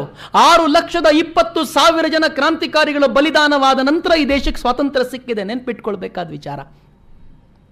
ಈ ದೇಶದ ಮೇಲೆ 6.25 ಲಕ್ಷ ಜನ ಕ್ರಾಂತಿಕಾರಿಗಳ ರಕ್ತ ಹರಿದಿದೆ ಅಂತಂದ್ರೆ ಆ ರಕ್ತದ ಮೇಲೆ ಕಟ್ಟಿರೋ ಸ್ವಾತಂತ್ರ್ಯ ಇದು. ಆದರೆ ಆ ಬಲಿದಾನಿಗಳ ಹೆಸರನ್ನು ನಾವು ಯಾವತ್ತಾದರೂ ತಿಳ್ಕೊಂಡಿದ್ದೀವಾ? 25 ವರ್ಷದ ಪೋರ, 25 ದಾಟಿರದ ಪೋರ ಸ್ವಾತಂತ್ರ್ಯಕ್ಕೋಸ್ಕರ ಪ್ರಾಣ ಕೊಡ್ತಾನೆ ಅಂದ್ರೆ ಎಷ್ಟು ನೋವಾಗತ್ತೆ. ಯಾವ ಥರದ ಜೀವನವನ್ನು, ಎತ್ತರದ ಜೀವನವನ್ನು ಅವರು ಬದುಕಿದ್ರು. ಆದರೆ ನಾವು ಅವರಿಗೆ ಕೊಟ್ಟಿರುವಂಥ ಗೌರವವಾದರೂ ಏನೋ ಆಲೋಚನೆ ಮಾಡ್ಕೋಬೇಕು. ನಾವು ಪ್ರತಿಕ್ಷಣವೂ ನಮ್ಮನ್ನು ನಾವು ಪ್ರಶ್ನಿಸ್ಕೊಳ್ಬೇಕು. ಈ ದೇಶ ಬಹುರತ್ನ ಪ್ರಸವಿ ಭಾರತಿ ಅಂತ ಕರೆಸ್ಕೊಳ್ಪಡತ್ತೆ. ಈ ದೇಶದಲ್ಲಿ ರತ್ನಗಳಿಗೆ ಕೊರತೆ ಇಲ್ಲ. ಕೋಟಿ ಕೋಟಿ ಕಂಠ ಕಲಕಲ ನಿನಾದ ಕರಾಲೆ, ಕೋಟಿ ಕೋಟಿ ಭುಜೈರ್ಧೃತ ಖರ ಕರವಾಲೆ, ಕೇಬಲೆ ಮಾ ತುಮಿ ಅಬಲೆ ಅಂತ ಒಂದೇ ಮಾತರದಲ್ಲಿ ಬಂಕಿಂ ಚಂದ್ರ ಚಟರ್ಜಿಯವರು ಹೇಳ್ತಾರೆ. ಕೋಟಿ ಕೋಟಿ ಕಂಠ ಕಲಕಲ ನಿನಾದ ಕರಾಲೆ, ಕೋಟಿ ಕೋಟಿ ಕಂಠಗಳು ಕಲಕಲ ನಿನಾದ ಮಾಡ್ತಾ ಇವೆ. ಕೋಟಿ ಕೋಟಿ ಭುಜೈ ಧೃತ ಖರ ಕರವಾಲೆ, ಖಡ್ಗಗಳನ್ನು ಹಿಡಿದು ಕೋಟಿಗಟ್ಟಲೆ ಭುಜಗಳು ನಿನ್ನ ರಕ್ಷಣೆಗೆ ಅಂತ ಕಾತರಿಸ್ಕೊಂಡು ನಿಂತಿವೆ. ಕೇಬಲೆ ಮಾ ತುಮಿ ಅಬಲೆ, ಅಮ್ಮ ನೀನು ಅಬಲೆನಾ ಅಂತ ತಾಯಿ ಭಾರತೀಯನ ಬಂಕಿಂ ಚಂದ್ರರು ಪ್ರಶ್ನಿಸ್ತಾರೆ. ಆದರೆ ಎಲ್ಲಿ ನಮ್ಮ ಮಕ್ಕಳನ್ನ ನಾವು ಯಾವತ್ತಾದರೂ ದೇಶದ ರಕ್ಷಣೆಯ ಪಾಠಗಳನ್ನು ಹೇಳ್ಕೊಡೋ ಕೆಲಸ ಮಾಡಿದೀವಾ? ನಮ್ಮ ಮಕ್ಕಳಿಗೆ ನಾವು ಯಾವತ್ತಾದರೂ ಭಗತ್ ಸಿಂಗ್ನ ಕಥೆ ಹೇಳುವಂಥ ಕೆಲಸ ಮಾಡಿದೀವಾ? ಟಿವಿಯಲ್ಲಿ ತೋರಿಸಬಾರ್ದೆಲ್ಲ ತೋರಿಸ್ಕೊಂಡು ಕೂತಿರ್ತೀವಿ. ಯಾವತ್ತಾದರೂ ಒಂದಿನ ಮಕ್ಕಳನ್ನ ಕೂರಿಸ್ಕೊಂಡು, ಮಗು ಚಂದ್ರಶೇಖರ್ ಆಜಾದ್ 12 ವರ್ಷದವನಿದ್ದಾಗ ತನ್ನ ಪೃಷ್ಠದ ಮೇಲೆ 12 ಚಡಿಯೇಟ್ ತಿಂದಿದ್ದ ಕಣೋ ಅಂತ ಹೇಳಿದೀವಾ? ಬಾಬುಲಾಲ್ ಗೇನೋ 15 ವರ್ಷದ ಪುಟ್ಟ ಪೋರ ಬ್ರಿಟಿಷರ ಲಾರಿಗೆ ತಲೆ ಕೊಟ್ಟು ತನ್ನ ತಲೆಯನ್ನು ಹೋಳಾಗಿ ಸಿಡಿಸ್ಕೊಂಡಿದ್ದ ಕಥೆನ ಯಾವತ್ತಾದರೂ ಮಕ್ಕಳಿಗೆ ಹೇಳಿದೀವಾ? ಮತ್ತೆ ಯಾವ ಥರ ರಾಷ್ಟ್ರವನ್ನು ಕಟ್ತೀವಿ? ಮತ್ತೆ ಯಾವ ಥರ ಈ ಸಮಾಜವನ್ನು ಕಟ್ಟಲಿಕ್ಕೆ ಸಾಧ್ಯ ಆಗುತ್ತೆ? ಈ 6,20,000 ಬಲಿದಾನಿಗಳಲ್ಲಿ ಕೆಲವರನ್ನಾದರೂ ನಾವು ಸ್ಮರಿಸಿಕೊಳ್ಳೋ ಪ್ರಯತ್ನ ಮಾಡದಿದ್ರೆ, ಅವರ ಆದರ್ಶವನ್ನು ನಮ್ಮ ಮಕ್ಕಳಿಗೆ ಹಂಚೋ ಪ್ರಯತ್ನ ಮಾಡದಿದ್ರೆ ರಾಷ್ಟ್ರ ಖಂಡಿತವಾಗಿ ಕಟ್ಟಲಿಕ್ಕೆ ಆಗೋಲ್ಲ. ಈ ಬಲಿದಾನಿಗಳು ನಮ್ಮ ಜೀವವಾಗಬೇಕು. ಇಂಥ ಬಲಿದಾನವನ್ನು ನಾವು ಪದೇ ಪದೇ ಸ್ಮರಿಸ್ಕೊಳ್ಬೇಕು. ಈ ರಾಷ್ಟ್ರವನ್ನು ಕಟ್ಟಲಿಕ್ಕೆ ಪಣ ತೊಡಬೇಕು. ನಮ್ಮ ಮಕ್ಕಳು, ಈ ದೇಶದ ಯುವಕರು ಪ್ರತಿಯೊಬ್ಬರು ರಾಷ್ಟ್ರ ಕಾರ್ಯಕ್ಕೆ ಧುಮುಕಬೇಕು. ಆಗ ಮಾತ್ರ ಈ ದೇಶವನ್ನು ಬಹುರತ್ನ ಪ್ರಸವಿ ಭಾರತಿ ಎಂದಿದ್ದಕ್ಕೂ ಸಾರ್ಥಕವಾಗತ್ತೆ. ಮಕ್ಕಳು ಆಟ ಆಡ್ಲಿಕ್ಕೆ ಹೋದರೆ ಹೋವೆ ಶೇಷಾದ್ರಿಗಳು ಬರೆದ ಆ ಸಾಲುಗಳು ಈಗಲೂ ಕೂಡ ನನ್ನ ಕಣ್ಮುಂದೆ ನಿಂತ್ಕೊಂಡಿದೆ. ಪುಟ್ಟ ಮಗು ಆಟ ಆಡ್ಲಿಕ್ಕೆ ಹೋದರೆ ಕಬಡ್ಡಿ ಆಡ್ಕೊಂಡು ಬರುತ್ತೆ. ಅಮ್ಮನಿಗೆ ಬಂದು ಹೇಳುತ್ತಂತೆ, ಅಮ್ಮ ಆ ಹುಡುಗ ನಂಗೆ ಹೊಡೆದ್ಬಿಟ್ಟ. ನಮ್ಮಮ್ಮ ಹೇಳ್ತಾಳೆ, ಮಗು ಅವನು ಹೊಡೆದ್ನಾ, ಒಂದು ಕೆಲಸ ಮಾಡು, ನಾಳೆಯಿಂದ ಆಡಲಿಕ್ಕೆ ಹೋಗಬೇಡ. ಅವನು ಯಾಕೆ ಹೊಡೆದ್ನಪ್ಪ, ಅವನು ಯಾಕೆ ಹೊಡೆದ, ನೀನು ತಪ್ಪು ಮಾಡಿದ್ಯಾ, ನೀನು ತಪ್ಪು ಮಾಡಿದ್ರೆ ಅವ್ನು ಹೊಡೆದಿದ್ದು ಸರಿ, ಇಲ್ಲ ಅಂದರೆ ಅವ್ನು ಹೊಡೆದಿದ್ದು ತಪ್ಪು, ನೀನು ಹೋಗಿ ಕೇಳು, ಯಾಕಪ್ಪ ನಂಗೆ ಹೊಡೆದೆ, ನಾನು ಏನು ತಪ್ಪು ಮಾಡಿದ್ದೀನಿ ಅಂತ ಹೇಳ್ಕೊಡ್ಲಿಲ್ಲ. ನಾಳೆಯಿಂದ ಆಡಲಿಕ್ಕೆ ಹೋಗಬೇಡ ಕಣೋ, ಆ ಹುಡುಗರಿಗೆ ಕೆಟ್ಟವರು ಅಂದರು. ಹುಡುಗ ಬೆಳೆದ, ಶಾಲೆಗೆ ಹೋದ, 10ನೇ ಕ್ಲಾಸ್ನಲ್ಲಿ ಇರಬೇಕಾದ್ರೆ ಬಂದು ಹೇಳ್ತಾನೆ, ಅಮ್ಮ ನನ್ನ ಕಾಲೇಜಿನ ಹುಡುಗಿ ಒಬ್ಬಳನ್ನ ಒಬ್ಬ ಹುಡುಗ ಚುಡಾಯಿಸ್ತಾನೆ ಕಣಮ್ಮ, ಅವಳು ಸೆರಗನ್ನು ಎಳೆದ ಕಣಮ್ಮ. ಪುಟ ನೀನೇನು ಮಾಡ್ಲಿಕ್ಕೆ ಹೋಗ್ಬೇಡಪ್ಪ, ನಿನ್ನ ಪಾಡಿಗೆ ನೀನಿದ್ಬಿಡು ಆಯಿತಾ. ಅವ್ರು ಏನು ಮಾಡಿದ್ರು, ಅವ್ರು ರೌಡಿಗಳು, ಅವ್ರ ಬಗ್ಗೆ ನೀನು ತಲೆ ಕೆಡಿಸ್ಕೋಬೇಡ, ಏನು ಬೇಕಾದರೂ ಮಾಡ್ಕೊಳ್ಳಿ. ಬೆಳೆದ ಹುಡುಗ ಹೇಳ್ತಾನೆ, ಕಾಶ್ಮೀರದ ಮೇಲೆ ಭಯೋತ್ಪಾದಕರ ದಾಳಿಯಾಗತ್ತೆ, ಅಲ್ಲಿಂದ ಹಿಂದೂಗಳನ್ನು ಓಡಿಸ್ತಿದ್ದಾರೆ ಕಣಮ್ಮ. ಅಯ್ಯೋ ನೀನೇನು ಚಿಂತೆ ಮಾಡ್ಕೋಬೇಡ ಪುಟ, ನಿನಗೆ 70,000 ಸಂಬಳ ಸಾಫ್ಟ್ವೇರ್ ಇಂಜಿನಿಯರ್ ಆಗಿ ಬರ್ತಿದೆ, ನೀನು ತಲೆ ಕೆಡಿಸ್ಕೊಳ್ಳಿಕ್ಕೆ ಹೋಗಬೇಡ. ಮತ್ತು ತಲೆ ಕೆಡಿಸ್ಕೊಳ್ಳೋದು ಯಾರು? ಯಾರಿಗೆ ಈ ರಾಷ್ಟ್ರವನ್ನು ದಾನ ಕೊಡಬೇಕು ಅಂತಿದ್ದೀರಾ? ಆಲೋಚನೆ ಮಾಡಿ. ನಾವು ನಮ್ಮ ಮಕ್ಕಳನ್ನ ಈಗಲಿಂದಲೇ ಈ ದಿಸೆಯಲ್ಲಿ ಪ್ರಿಪೇರ್ ಮಾಡಲಿಲ್ಲ ಅಂದರೆ, ಈ ದೇಶದ ಯುವಕರನ್ನ ರಾಷ್ಟ್ರ ಕಟ್ಟೋದಕ್ಕೆ ತಯಾರು ಮಾಡಲಿಲ್ಲ ಅಂತಂದರೆ ಭಗತ್ ಸಿಂಗ್ ಮತ್ತೆ ಹುಟ್ಟೋ ಕನಸು ಸಾಕಾರನೇ ಆಗೋಲ್ಲ. ಭಗತ್ ಸಿಂಗ್ ನಮ್ಮ ಮನೆಗಳಲ್ಲಿ ಹುಟ್ಟು ಬರಬೇಕು, ಚಂದ್ರಶೇಖರ್ ಆಜಾದ್ ನಮ್ಮ ಮನಸ್ಸಿನಲ್ಲಿ ಮೂಡಬೇಕು, ಬಾಬು ಗೇನೋ ನಾವು ಆಗಬೇಕು. ಆಗ ಮಾತ್ರ ಈ ರಾಷ್ಟ್ರವನ್ನು ಮತ್ತೆ ಬೆಳಗಿಸೋದಕ್ಕೆ ಸಾಧ್ಯ. ಈ ರಾಷ್ಟ್ರವನ್ನು ಹಿಂದಿನ ವೈಭವತೆಗೆ ಮರಳಿಸ್ಲಿಕ್ಕೆ ಸಾಧ್ಯ. ಈ ರಾಷ್ಟ್ರವನ್ನು ಜಗದ್ಗುರುವಾಗಿ ಮಾಡಿಸ್ಲಿಕ್ಕೆ ಸಾಧ್ಯ. ಇಲ್ಲಿ ಸೇರಿರೋರೆಲ್ಲರಲ್ಲೂ ಆ ಥರದ ವಿಶಿಷ್ಟವಾದ ಸಂಕಲ್ಪ ಶಕ್ತಿ ಇದೆ ಅನ್ನೋದು ನಂಗೆ ಚೆನ್ನಾಗಿ ಗೊತ್ತು. ನೀವೆಲ್ಲ ಸಂಕಲ್ಪ ಮಾಡಿದರೆ ಖಂಡಿತವಾಗಿಯೂ ಈ ಕಾರ್ಯ ಸಾಧ್ಯವಾಗುತ್ತೆ. ಭಾರತ ಜಗದ್ಗುರುವಾಗೋದನ್ನು ನಾವು ಕಣ್ಣಿಂದ ನೋಡ್ಲಿಕ್ಕೆ ಸಾಧ್ಯ ಆಗುತ್ತೆ. ನೀವೆಲ್ಲರೂ ಈ ಸಂಕಲ್ಪ ಮಾಡ್ತೀರಾ, ನೀವೆಲ್ಲರೂ ಈ ಬಲಿದಾನವನ್ನು ಪದೇ ಪದೇ ನೆನಪಿಸ್ಕೊಳ್ತೀರಾ ಅಂತ ಆಶಿಸ್ತಾ ಅವಕಾಶ ಕೊಟ್ಟಿದ್ದಕ್ಕೆ ತನ್ಮತೆ